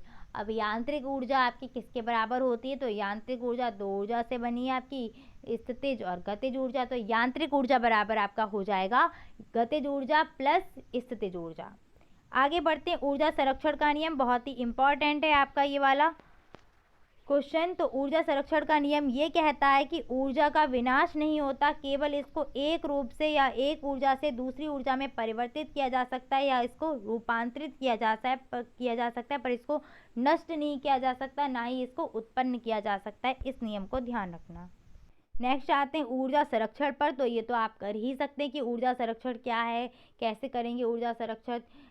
तो जितना भी हो बिजली को वेस्ट ना करें, ये सारे पॉइंट्स आप खुद से ही लिख सकते हैं, तो ये क्वेश्चन मैं आपको नहीं करवा रही हूँ। चलिए बता ही देते हैं कि ऊर्जा अपव्यय को रोकने के क्या क्या उपाय, यानी कि ऊर्जा संरक्षित करने के क्या क्या उपाय हैं आपके। तो जीवाश्म ईंधन का यूज़ करना, जैसे कोयला हो गया, कच्चा तेल हो गया, क्योंकि ये क्वेश्चन आपका बन सकता है कि ऊर्जा अपव्यय को रोकने के उपाय क्या हैं। और अगर मैंने छुड़वा दिया और आप फिर कल को आके यही कहेंगे मैम आपने करवाया नहीं, बहुत ही इंपॉर्टेंट था, आ गया। तो इम्पॉर्टेंट तो है ये आपका, लेकिन मैं ये मान के चल रही हूँ कि आप इसको कर सकते हैं, लिख सकते हैं अपनी लैंग्वेज में, इसलिए मैं छुड़वा रही थी। चलिए करवा देती हूँ फटाफट से। ऊर्जा अपव्यय के रोकने के क्या उपाय हैं, यानी कि ऊर्जा को संरक्षित करने के क्या क्या उपाय हैं। तो जीवाश्म ईंधन का उपयोग करना, जैसे कोयला हो गया, कच्चा तेल हो गया, इनका मतलब कम से कम उपयोग करना, मतलब जो नष्ट हो जाएंगे पदार्थ, यानी कि कोयला खत्म हो जाएगा एक टाइम पे, तो इनका कम से कम उपयोग करना। इसके बाद हम किसका कर सकते हैं उपयोग, सौर ऊर्जा का उपयोग करिएगा। सूर्य तो अभी नष्ट नहीं होने वाला, तो सौर ऊर्जा का उपयोग हम करें आराम से। सौर ऊर्जा हो गई, पवन ऊर्जा हो गई, ज्वारीय ऊर्जा हो गई, इनका अधिक से अधिक उपयोग करो। घर के विद्युत उपकरण को आवश्यकता अगर नहीं है तो बंद रखिए। कहीं अगर आसपास जाना है तो पेट्रोल वगैरह का यूज़ ना करो, मतलब गाड़ी का यूज़ ना करो, पैदल चलकर आराम से जा सकते हैं। नेक्स्ट पॉइंट है आपका ईंधन की खपत, वही पॉइंट आ गया ना। ईंधन की कम खपत करने वाले वाहनों का यूज़ करना चाहिए। आसपास जाने के लिए पेट्रोल डीजल वाले वाहनों का उपयोग नहीं करना चाहिए। नेक्स्ट आते हैं ऊर्जा के स्रोत पर। तो ऊर्जा के जो स्रोत हैं वो दो आधार पर वर्गीकृत किए गए हैं, एक आपका समय के आधार पर और एक आपका उपयोग के आधार पर। दोनों ही आपके इंपॉर्टेंट है। समय के आधार पर है आपका परंपरागत स्रोत और गैर परंपरागत स्रोत, दोनों में ही आपका अंतर पूछा जा सकता है। बहुत अच्छे से इसको समझिएगा। परंपरागत स्रोत क्या होते हैं आपके, इनका उपयोग बहुत लंबे समय से किया जा रहा है, यानी कि परंपराओं से चलते हुए आ रहे। परंपरागत सुना होगा ना, परंपराओं से चलते हुए आ रहे हैं। और गैर परंपरागत क्या होंगे, इनका उपयोग कुछ ही समय से हो रहा है। एग्जाम्पल की बात करें तो कोयला, पेट्रोल, गैस, पनबिजली, लकड़ी और उपले, और इसके बाद पवन ऊर्जा बहुत इंपॉर्टेंट है। ये आपकी क्या है, परंपरागत, बहुत पहले से पवन ऊर्जा का यूज़ कर रहे हैं हम लोग। इसके बाद अगर अभी नए नए यूज़ में माने तो हमारी कौन कौन सी, सौर ऊर्जा आ गई है, भूतापीय ऊर्जा आ गई है, ज्वारीय ऊर्जा आ गई है, परमाणु ऊर्जा आ गई। इनका हमने अभी कुछ समय पहले से यूज़ करना सीखा है। और जो पवन ऊर्जा थी उसका हम पहले से ही यूज़ कर रहे थे, यानी कि वो परंपरागत स्रोतों में आती है। ध्यान रखना, गलत मत कर देना। पवन ऊर्जा है परंपरागत, ना कि गैर परंपरागत। उपयोग के आधार पर बात करें तो उपयोग के आधार पर दो भाग हैं, एक है नवीकरणीय ऊर्जा और एक है अनवीकरणीय ऊर्जा। नवीकरणीय का मतलब है कि एक बार उपयोग होने के बाद दोबारा भी उपयोग हो सकते हैं, और अनवीकरणीय का उपयोग मतलब है कि ये जो है आपके दोबारा उपयोग नहीं किए जा सकते, यानी कि इनके संसाधन समाप्त हो जाएंगे, भंडार समाप्त हो जाएंगे। नवीकरणीय क्या है, इनके भंडार कभी समाप्त नहीं होंगे और इनके भंडार समाप्त हो जाएंगे। नेक्स्ट आपका नवीकरणीय से क्या है, इनसे प्रदूषण भी नहीं होता और इनसे प्रदूषण होता है। एग्जाम्पल की बात करें तो सौर ऊर्जा, पवन ऊर्जा, भूतापीय ऊर्जा, बायोगैस, जल विद्युत, ये सारे नवीकरणीय में आएंगे। कोयला, डीजल, पेट्रोल, परमाणु ऊर्जा, ये सारी आपकी किस में आएगी, अनवीकरणीय में। और परमाणु ऊर्जा ध्यान रखना ये खत्म हो जाएगी, तो इसलिए आपकी किस में आएगी, गैर परंपरागत आ रहा है बार बार, अनवीकरणीय में। ठीक है, दोनों आप ध्यान रखना, एक परंपरागत है और एक गैर परंपरागत है, एक नवीकरणीय और एक अनवीकरणीय है। सौर ऊर्जा की बात करते हैं। सौर ऊर्जा क्या होती है? सूर्य की ऊष्मा और प्रकाश से सौर ऊर्जा प्राप्त होती है। जिन युक्तियों द्वारा सौर ऊर्जा को ऊष्मा के रूप में संग्रहित करके उपयोग में लाते हैं उन्हें सौर तापन युक्तियां कहते हैं। जैसे आपका सोलर कुकर हो गया, सौर जल ऊष्मक हो गया, इनके द्वारा हम सौर ऊर्जा का उपयोग कर सकते हैं। नेक्स्ट आपका पॉइंट है, सौर ऊर्जा को सीधे विद्युत ऊर्जा में बदलने के लिए सौर सेलों का प्रयोग किया जाता है। ये आपका ऑब्जेक्टिव के लिए इंपॉर्टेंट क्वेश्चन है, सीधे सीधे आपसे पूछा जाएगा। और जो ये सौर सेल बने होते हैं ये सिलिकॉन और गैलियम के बने हुए होते हैं। नेक्स्ट है आपका भूतापीय ऊर्जा। तो पृथ्वी के अंदर से निकलने वाले गर्म जल के झरनों से भूतापीय ऊर्जा प्राप्त होती है। पृथ्वी की गहराई में तापमान अधिक होता है जिसके कारण क्या होता है, जल गर्म होकर झरनों के रूप में ऊपर आ जाता है और उसी से भूतापीय ऊर्जा मिलती है। अगर भारत में कहाँ कहाँ मिल रही है भूतापीय ऊर्जा, तो मणिकर्ण हिमाचल प्रदेश, ऊगा घाटी लद्दाख, तातापानी झारखंड, खम्मम तेलंगाना में भूतापीय ऊर्जा का उत्पादन किया जाता है। नेक्स्ट आते हैं ऊर्जा का स्थानांतरण यानी कि रूपांतरण। तो देख लीजिए फटाफट से, विद्युत ऊर्जा से ध्वनि ऊर्जा प्राप्त होती है लाउड स्पीकर के द्वारा। विद्युत ऊर्जा को ऊष्मीय ऊर्जा में परिवर्तित करता है विद्युत हीटर। विद्युत ऊर्जा का प्रकाश ऊर्जा में विद्युत बल्ब। सौर ऊर्जा को विद्युत ऊर्जा में सौर सेल। रासायनिक ऊर्जा को विद्युत ऊर्जा में विद्युत सेल के द्वारा परिवर्तित किया जाता है। प्रकाश ऊर्जा को विद्युत ऊर्जा में फोटो इलेक्ट्रिक सेल के द्वारा परिवर्तित किया जाता है। ध्वनि ऊर्जा को विद्युत ऊर्जा में माइक्रोफोन। यांत्रिक ऊर्जा को विद्युत ऊर्जा में डायनामो। विद्युत ऊर्जा को यांत्रिक ऊर्जा में विद्युत मोटर। नीचे वाले दोनों ही बहुत इंपॉर्टेंट है और आपका सोलर सेल वाला बहुत ही ज़्यादा इंपॉर्टेंट था। अध्याय 4 पर पहुंचते हैं। आपका सरल मशीनें, ये बहुत ही इंपॉर्टेंट चैप्टर है। उत्तोलक आएगा और इससे एक प्रश्न आपका बनना ही बनना है, गारंटी से आएगा एक क्वेश्चन। तो फटाफट से देख लो सरल मशीनें क्या होती हैं। मशीन एक ऐसी युक्ति है जिसके द्वारा कार्य को शीघ्रता व सरलता पूर्वक किया जा सकता है। इनकी सहायता से एक बिंदु पर किसी दिशा में बल लगाकर उसका प्रभाव दूसरे बिंदु पर उत्पन्न किया जाता है, उत्पन्न करके कार्य किया जाता है, वही आपकी सरल मशीनें कहलाती हैं। सरल मशीन के प्रकार कौन कौन से हैं आपके? तो इसमें आपका उत्तोलक आता है, पेच, झुकातल, नत या समतल बोलते हैं इसको, घिरनी और पहिया। पांचों प्रकार को याद कर लीजिएगा आप अच्छे से। ऑब्जेक्टिव में पूछा जाता है क्वेश्चन, निम्नलिखित में से कौन सी सरल मशीन नहीं है, या निम्नलिखित में से कौन सी सरल मशीन का उदाहरण है। तो ये 5 ऑप्शन याद कर लो, उत्तोलक, पेच, झुकातल, घिरनी, पहिया या धुरी। उत्तोलक, पेच, झुकातल, घिरनी, पहिया या धुरी, ये आपके होते हैं सरल मशीन के प्रकार। नेक्स्ट आपका बढ़ते हैं उत्तोलक की तरफ कि उत्तोलक क्या होता है, बहुत ही इंपॉर्टेंट आपका उत्तोलक है। तो उत्तोलक एक सीधी अथवा टेढ़ी छड़ होती है जो किसी निश्चित बिंदु के चारों तरफ स्वतंत्रतापूर्वक घूमती है। इसके 3 भाग होते हैं, एक आलंब, एक आयास और दूसरा भार। आलम यानी कि फलक्रम क्या होता है आपका, जिस बिंदु के चारों तरफ छड़ घूम सकती है उसको कहते हैं आलम। अपने सामने कैंची को उठाकर लेकर आओ और रखो और कैंची चलाकर देखो, बीच में एक उसमें लगा होगा, एक नट या बोल्ट लगा होगा, वहां से कैंची घूम रही है। तो जहां से कैंची घूम रही है वो आपका क्या कहलाता है, आलंब कहलाता है। ठीक है, नेक्स्ट आते हैं आयास यानी कि एफर्ट। उत्तोलक पर जो बल लगाया जाता है उसको कहते हैं आयास। आप अपने उंगलियों में कैंची को फंसाए होंगे और कैंची को चला रहे हैं यानी कि बल लगा रहे हैं, ये क्या कहला रहा है, आयास कहला रहा है। एग्जाम्पल से समझिए, जितने भी आपको मिलेंगे ना फिर एग्जाम्पल अपने आप कर लोगे इन अगर तीनों पॉइंट को समझ लिया। इसके बाद है आपका भार या लोड। तो उत्तोलक द्वारा उठाया गया बोझ या किया गया काम कहलाता है भार, यानी कि कैंची से आपने कागज काटा या कपड़ा काटा वो आपका क्या कहलाएगा, कार्य यानी कि भार आ जाएगा वहां पर। अब बात करते हैं उत्तोलक कितने प्रकार के होते हैं। उत्तोलक आपके 3 प्रकार के होते हैं, प्रथम श्रेणी का उत्तोलक, द्वितीय श्रेणी का उत्तोलक और तृतीय श्रेणी का उत्तोलक।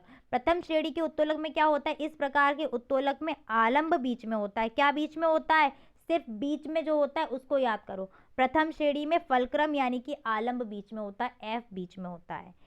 कौन कौन सा एग्जाम्पल है, बाकी दोनों किनारे पर होंगे। तो जब आप डेफिनेशन लिखोगे ना एग्जाम में इसकी, तब लिखना वहां पर कि किनारों पर क्या होता है, आयास या भार होता है, फलक्रम बीच में होता है। बस याद करने के लिए कितना याद रखो कि फलक्रम इसमें बीच में है, भार इसमें बीच में और आयास इसमें बीच में, तो ये आपको याद रहेगा इससे।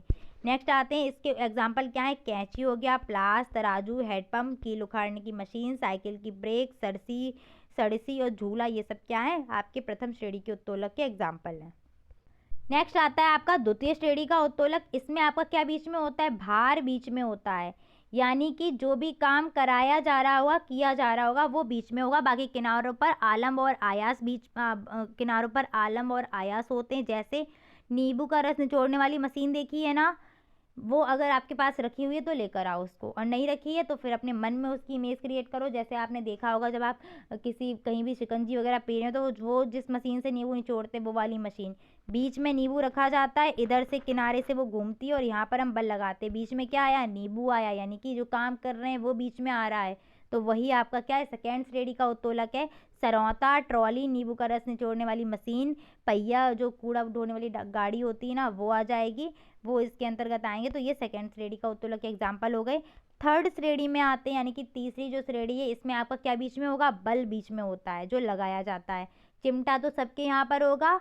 आपके पास इतना टाइम अभी है कि जाके फटाफट पहले चिमटा उठाओ, घर में चिमटा रखा कहाँ है, चिमटा उठा लिया। अब उसको देखो, एक जगह से चिमटा घूम रहा होगा और एक जगह पर हम बल लगाते हैं, एक जगह पर रोटी पकड़ी जाती है।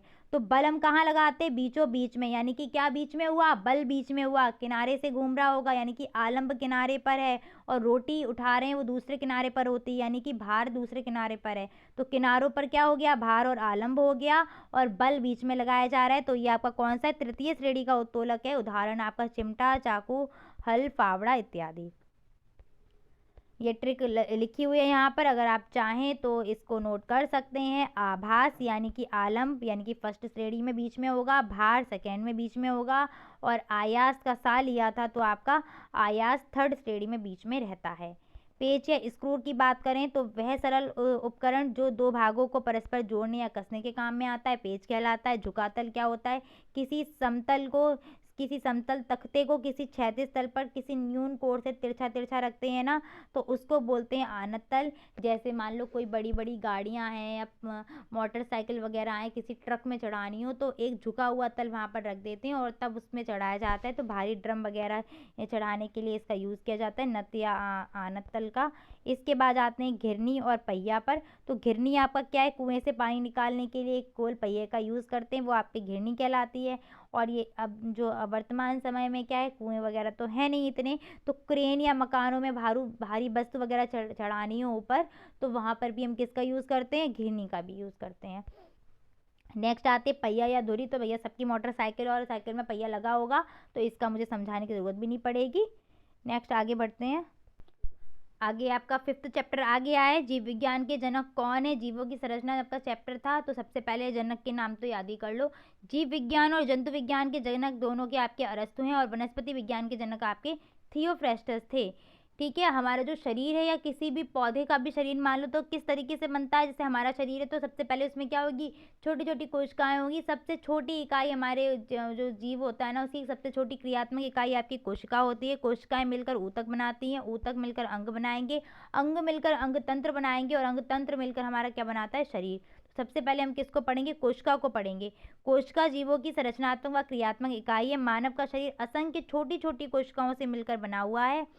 और अगर बात करें कोशिका का अध्ययन किसमें किया जाता है, तो कोशिका का अध्ययन हम करते हैं साइटोलॉजी में। कोशिका की खोज आपकी की थी रॉबर्ट हुक ने 1665 ईस्वी में, जो आपकी कैसी थी, मृत कोशिका थी। इसके बाद अगर हम बात करें जीवित कोशिका की खोज किसने की थी, तो जीवित कोशिका की खोज आपकी की थी एंटोनी वॉन ल्यूवेनहॉक ने।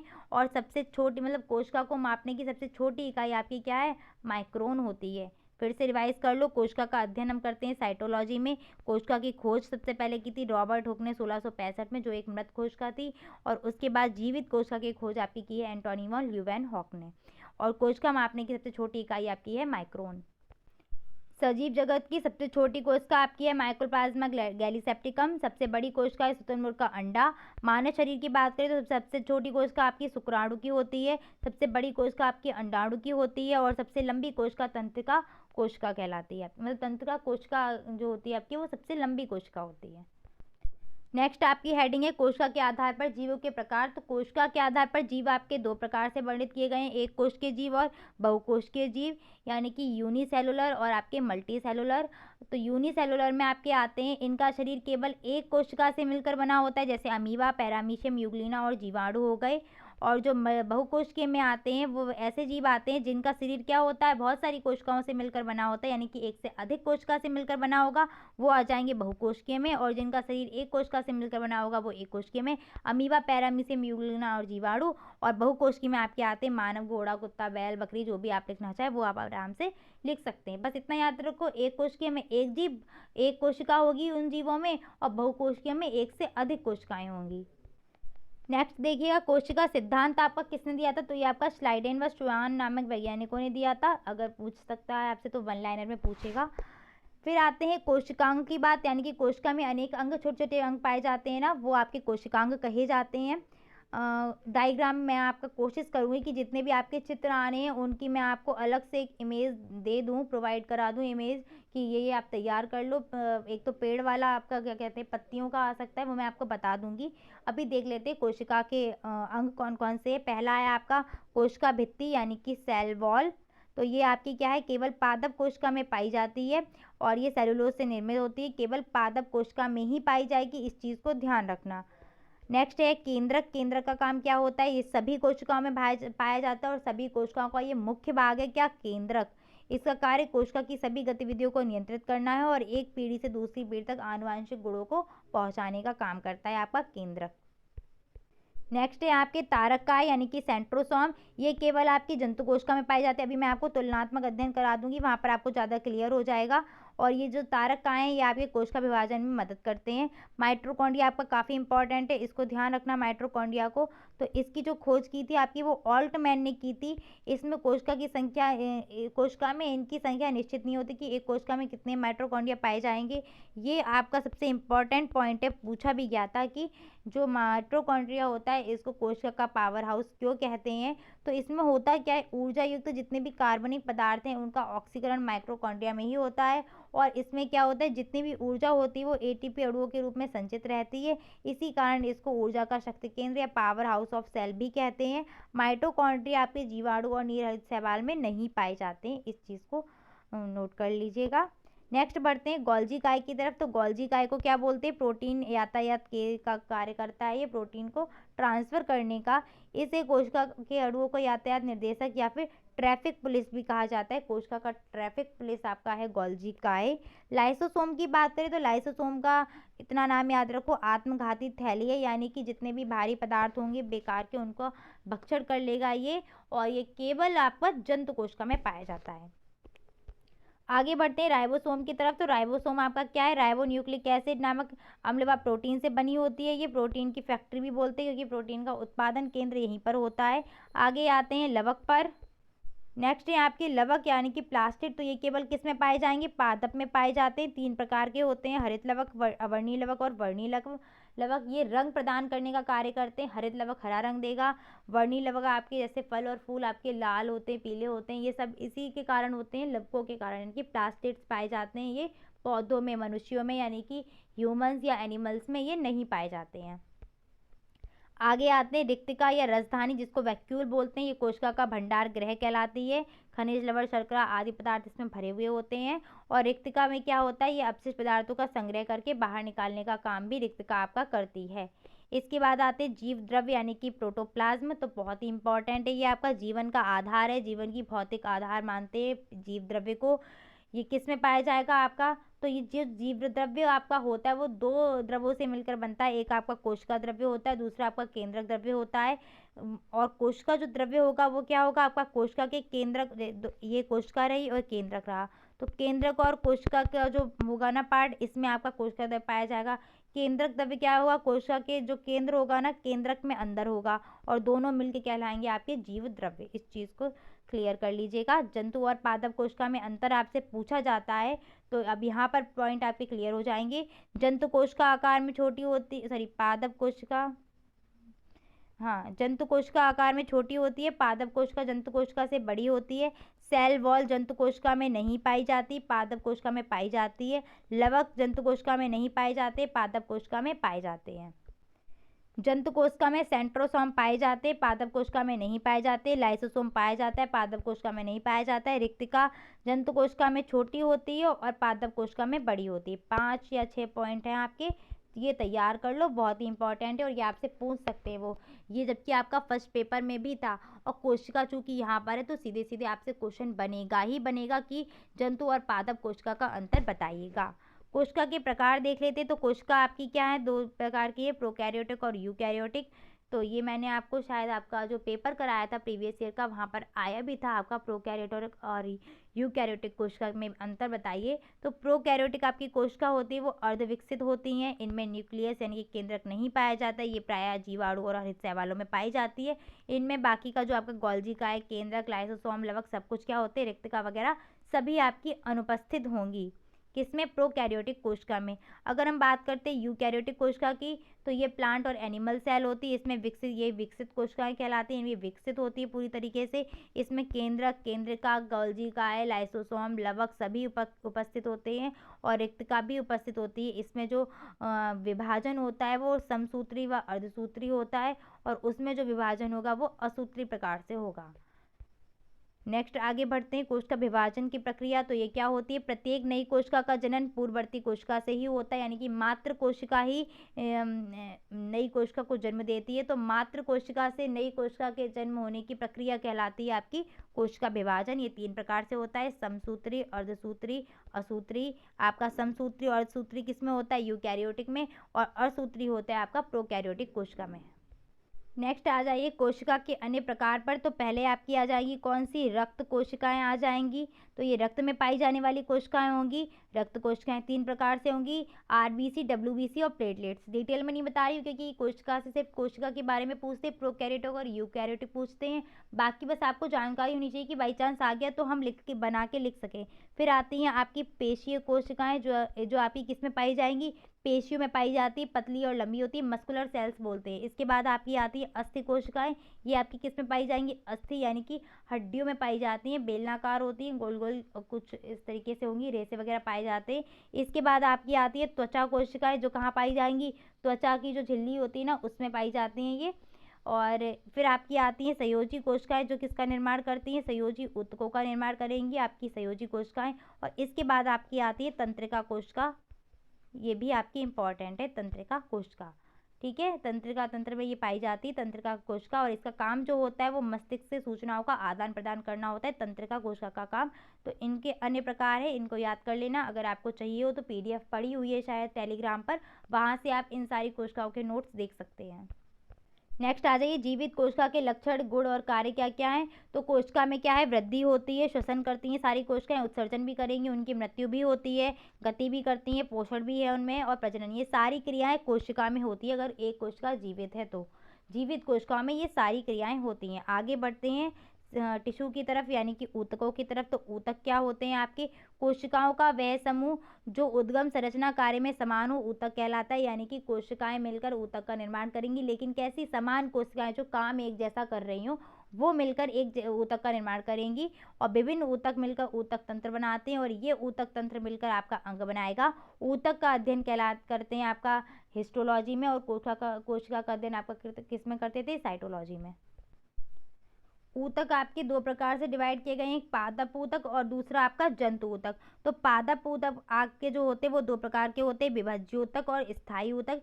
स्थायी ऊतक को 2 भागों में बांटा गया है, एक आपका सरल ऊतक मिलेगा और दूसरा आपको मिलेगा सुनने को जटिल ऊतक। तो जो आपके जटिल ऊतक होते हैं उन जटिल ऊतक में ही आपको जाइलम और फ्लोएम पढ़ने को मिलेंगे। बाकी मैं आपको नहीं बता रही क्योंकि इतना ज़्यादा डिटेल में साइंस में आपका नहीं पूछ सकते क्वेश्चन। जाइलम और फ्लोएम से पूछा जाएगा तो जाइलम और फ्लोएम आपको बता देते हैं। पादप ऊतक 2 प्रकार के होंगे, विभज्य ऊतक और स्थायी ऊतक। इन स्थायी ऊतक के अंतर्गत आपके 2 ऊतक फिर से आते हैं, सरल ऊतक और जटिल ऊतक। और उन जटिल ऊतक में आपका क्या आता है, जाइलम और फ्लोएम। जाइलम का काम क्या होता है, यहाँ साइड में लिख देती हूँ, जल का संवहन करना। यानी कि जाइलम करता क्या है, जल को पौधे के जड़ से लेकर सभी भागों में पहुँचाएगा। जड़ से क्या लेगा, जल को जड़ से पौधे के विभिन्न भागों में पहुँचाने का काम किसका है, जाइलम का है।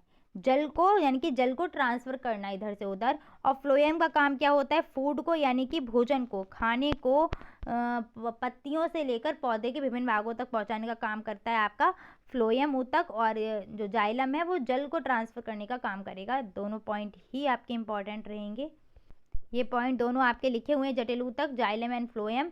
जल को सभी भागों में पहुंचाता है और ये भोजन को पहुंचाएगा। जंतु ऊतक आपके 4 प्रकार के होते हैं, उपकला ऊतक, संयोजी ऊतक, पेशीय ऊतक और तंत्रिका ऊतक, जिसमें आपका संयोजी ऊतक क्या है, संयोजी कोशिकाएं थी उनसे मिलकर बना हुआ था। ये कान वगैरह जो आपकी हड्डियां होती हैं वहाँ पर ये ऊतक पाए जाते हैं। उपकला ऊतक क्या होते हैं, ये जो हमारी श्वेत ग्रंथियाँ हो गई, लार ग्रंथि हो गई, वक्र त्वचा, इन सब में पाए जाते हैं। और ये करते क्या है, रक्षा प्रदान करते हैं, ढकने का काम करते हैं, बहुत ही महीन परतों के रूप में होते हैं ये आपके। तो ये सुरक्षा देते हैं हमारे शरीर के जो भी अंग हैं अंदर उनको।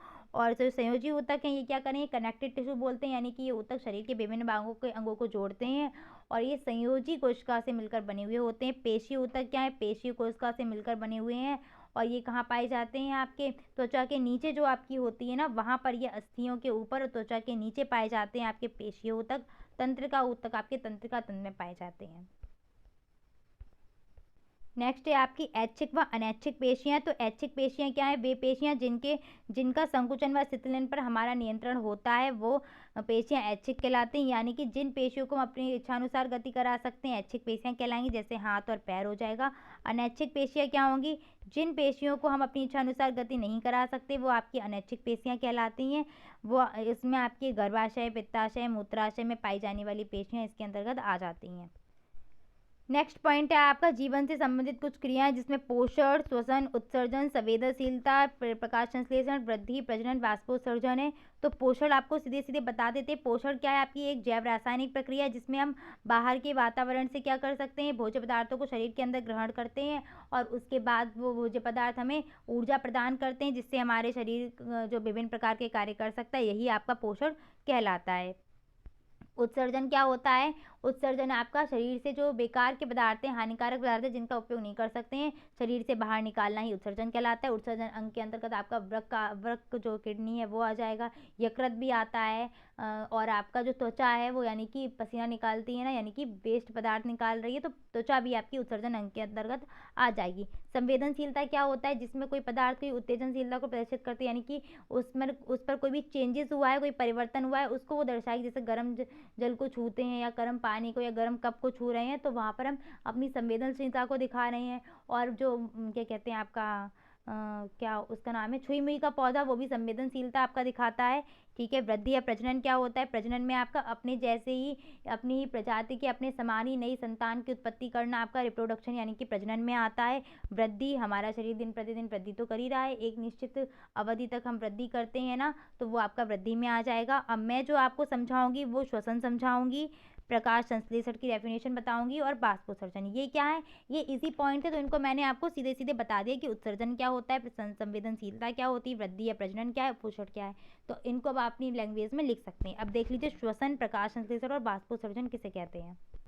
उससे पहले हम एक बार स्वपोषण और परपोषण को समझ लेते हैं। स्वपोषण क्या है, वह पोषण जिसमें जीवधारी अपने भोज्य पदार्थ के लिए किसी अन्य जीव पर या वनस्पति पर निर्भर नहीं होता है, स्वपोषण कहलाता है। और ऐसे जीव या पौधे स्वपोषी कहलाते हैं। इसमें आपके केवल हरे पौधे आपके आते हैं। परपोषण में क्या होता है, वह पोषण जिसमें जीवधारी अपने भोज्य पदार्थ के लिए किसी अन्य जीव पर निर्भर रहेगा, वो आपका परपोषण कहलाता है। और इसमें जो जीव आएंगे वो आपके परपोषी कहलाएंगे। जीव और पौधे भी आते हैं, गाय, मनुष्य, बैल, बकरी, ये सब आपके आ जाएंगे परपोषी में। और इसमें आपका एक पौधा कौन सा, अमरबेल, जो बहुत फेमस है, वो आ जाता है। इसके बाद आते हैं मनुष्य के भोजन के पोषण की क्रिया को देख लेते फटाफट से। तो ये क्रिया आपकी 5 चरणों में कंप्लीट होती है। पहले होता है भोजन का अंतःग्रहण, फिर आपका पाचन आएगा, उसके बाद आपका अवशोषण, स्वांगीकरण और बहिक्षेपण, ये 5 क्रियाएं आपकी आती हैं। तो भोजन के अंतःग्रहण में क्या होता है, मनुष्य विभिन्न प्रकार के भोजन को खाता है, मुंह से उनको चबाता है, सॉरी मुंह में जो दांत होते हैं उनके द्वारा चबाता है और निगल लेता है, ये आपका अंतर्ग्रहण आ गया। पाचन में क्या होता है, खाया हुआ जो भी ठोस पदार्थ है वो धीरे धीरे अंदर क्या जाता है, टूट जाता है बहुत ही सरल पदार्थों में। ये आपका क्रिया क्या होती है, जैसे प्रोटीन खाया तो वो अमीनो एसिड में टूटेगा, वसा खाया तो वो वसीय अम्ल यानी कि फैटी एसिड में टूट जाएंगे, ये सब कार्बोहाइड्रेट वगैरह ये सब टूट जाते हैं धीरे धीरे। ये क्रिया आपकी कहलाती है पाचन। इस पाचन के बाद क्या होता है, जो भी पचा हुआ पदार्थ होता है, इस पचे हुए पदार्थ से क्या कर लिया जाता है, जो पोषक तत्व होते हैं वो आपके अवशोषित कर लिए जाते हैं, वो क्रिया कहलाती है आपकी अवशोषण। नेक्स्ट आते हैं स्वांगीकरण। तो स्वांगीकरण क्रिया में क्या होता है, अवशोषण के बाद जो रक्त होता है ना, वो प्रोटीन, वसा, इन अणुओं को क्या करता है, पौधे कह रहे शरीर के विभिन्न भागों में पहुंचाकर और उनका उपयोग कर लेता है, वो आपके कहलाती है स्वांगीकरण की क्रिया।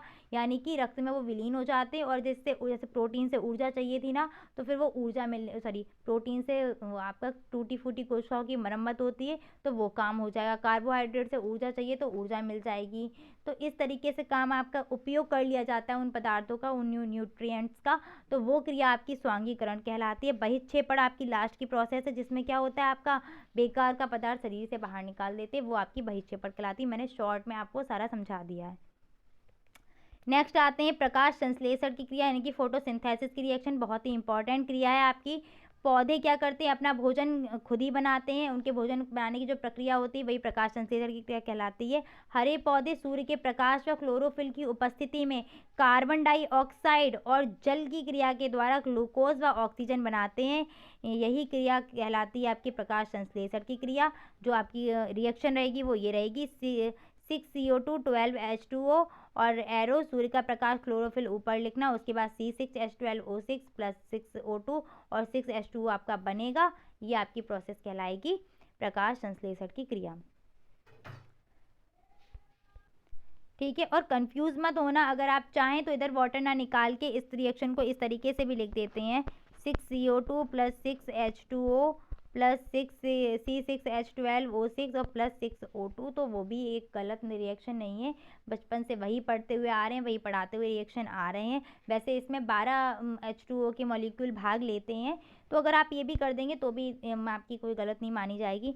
नेक्स्ट आते हैं प्रकाश संश्लेषण में आवश्यक तत्व आपके कौन से होंगे, तो आपका कार्बन डाइऑक्साइड हो जाएगा और जल हो जाएगा, क्लोरोफिल और सूर्य का प्रकाश हो जाएगा। संवेदनशीलता का आप चाहें तो स्क्रीनशॉट ले सकते हैं। संवेदनशीलता सभी सजीव वस्तुएं दिखाती हैं, निर्जीव पर कोई प्रभाव नहीं पड़ेगा संवेदनशीलता का, मतलब वो ये गुण नहीं दिखाएंगी। नेक्स्ट है आपकी वाष्पोत्सर्जन की क्रिया। तो पौधे जड़ों द्वारा, पौधे जो होंगे वो जड़ों में, जड़ होती है उनकी, जड़ के किनारे आपका जो सबसे कोना होता है वो मूलरोम कहलाता है। तो पौधे जो हैं वो मूलरोम के द्वारा जल को ग्रहण करते हैं और वो जो जल होता है वो वाष्प के रूप में बाहर निकलता रहता है। किन के द्वारा, पत्तियों के द्वारा। तो इस वाष्प के रूप में जल के बाहर निकलने की क्रिया कहलाती है वाष्पोत्सर्जन, वाष्प का उत्सर्जन करना। पौधे मूलरोम के द्वारा जल को ग्रहण करते हैं, जिसमें 98% जल क्या है, वाष्प के रूप में उड़ जाता है। केवल 2% ही भाग पौधे यूज कर पाते हैं। क्लियर। आगे बढ़ते हैं, श्वसन यानी कि रेस्पिरेशन। दो चीज़ें आपको मिलेंगी, एक मिलेगा श्वसन और एक आपको मिलेगा ब्रीथिंग, यानी कि श्वासोच्छ्वास बोलते हैं उसको। तो दोनों में डिफरेंस क्या है वो मैं आपको बता दूंगी। श्वसन एक ऐसी प्रक्रिया है जिसमें भोजन का ऑक्सीकरण के लिए वातावरण से हम ऑक्सीजन को लेते हैं, यानी कि एक ऐसी प्रक्रिया जिसमें भोजन का ऑक्सीकरण किया जाएगा वातावरण से ली गई ऑक्सीजन के द्वारा, और उस क्रिया में हमारी कार्बन डाइऑक्साइड बनती है, जल बनता है और हमें ऊष्मा मिलती है, यानी कि ऊर्जा मिलेगी वहाँ से, और उस ऊर्जा का हम उपयोग करते हैं। वही लिखा है, मानव शरीर की सभी जीवित कोशिकाओं में ग्लूकोज के टूटने से ऊर्जा का उत्पादन होता है।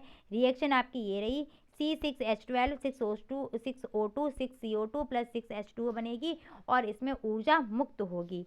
श्वसन की जो प्रक्रिया होती है दो चरणों में पूर्ण होती है, एक होता है आपका बाह्य श्वसन और दूसरा होता है आंतरिक श्वसन। तो बाह्य श्वसन में सिर्फ आपका इतना आएगा कि कार्बन डाइऑक्साइड निकाली जाएगी और ऑक्सीजन ली जाएगी, बाह्य श्वसन में सिर्फ इतना आएगा।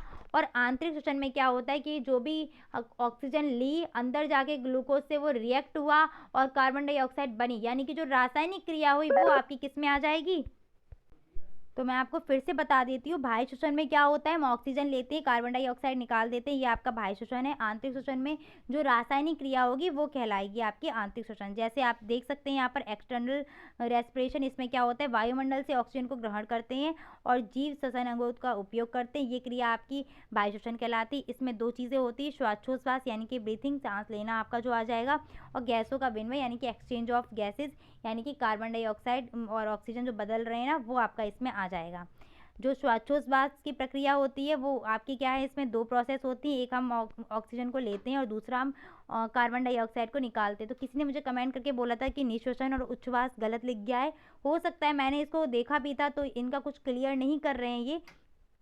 आप इसका नेम जो है इंग्लिश में देख लीजिए, इसको बोलते हैं इनहेलेशन, ठीक है, और उसको बोलते हैं एक्सहेलेशन यानी कि निकालना, एक्सहेलेशन, ठीक है। तो इनहेल यानी कि हम इनहेल करते हैं, ऑक्सीजन को लेते हैं, तो वो आपका आ जाएगा इनहेलेशन में। और एक्सहेलेशन में आपका आ जाएगा कार्बन डाइऑक्साइड को बाहर निकालना, यानी कि अपने शरीर से बाहर निकालना, कार्बन डाइऑक्साइड युक्त वायु को शरीर से बाहर निकालना, वो आपका आता है एक्सहेल में, यानी कि एक्सहेल करते हैं उसको, तो वो आपका श्वासोच्छ्वास में आ जाएगा। गैसों का विनिमय तो आप जानते ही हैं कि श्वसन अंगों से जो वायु पहुंचती है वो रक्त के बीच ऑक्सीजन में और कार्बन डाइऑक्साइड में चेंज होकर फिर बाहर निकल जाती है। आंतरिक श्वसन में क्या आता है आपका कि जो हमने ऑक्सीजन ली थी वो ग्लूकोज का ऑक्सीकरण करती है और ऊर्जा उत्पन्न करेगी, और ये क्रिया जो होगी कोशिकाओं में होती है, इसलिए इसको कोशिकीय श्वसन कहते हैं। ये आपकी जो आंतरिक श्वसन होता है ये आपका सेल के अंतर्गत होता है, और जो बाह्य श्वसन होता है आपका वो सेल में नहीं होता। नेक्स्ट आते हैं, मतलब वो एक भौतिक क्रिया है, और ये आंतरिक जो श्वसन है वो आपकी एक रासायनिक क्रिया, इस चीज़ को ध्यान रखना।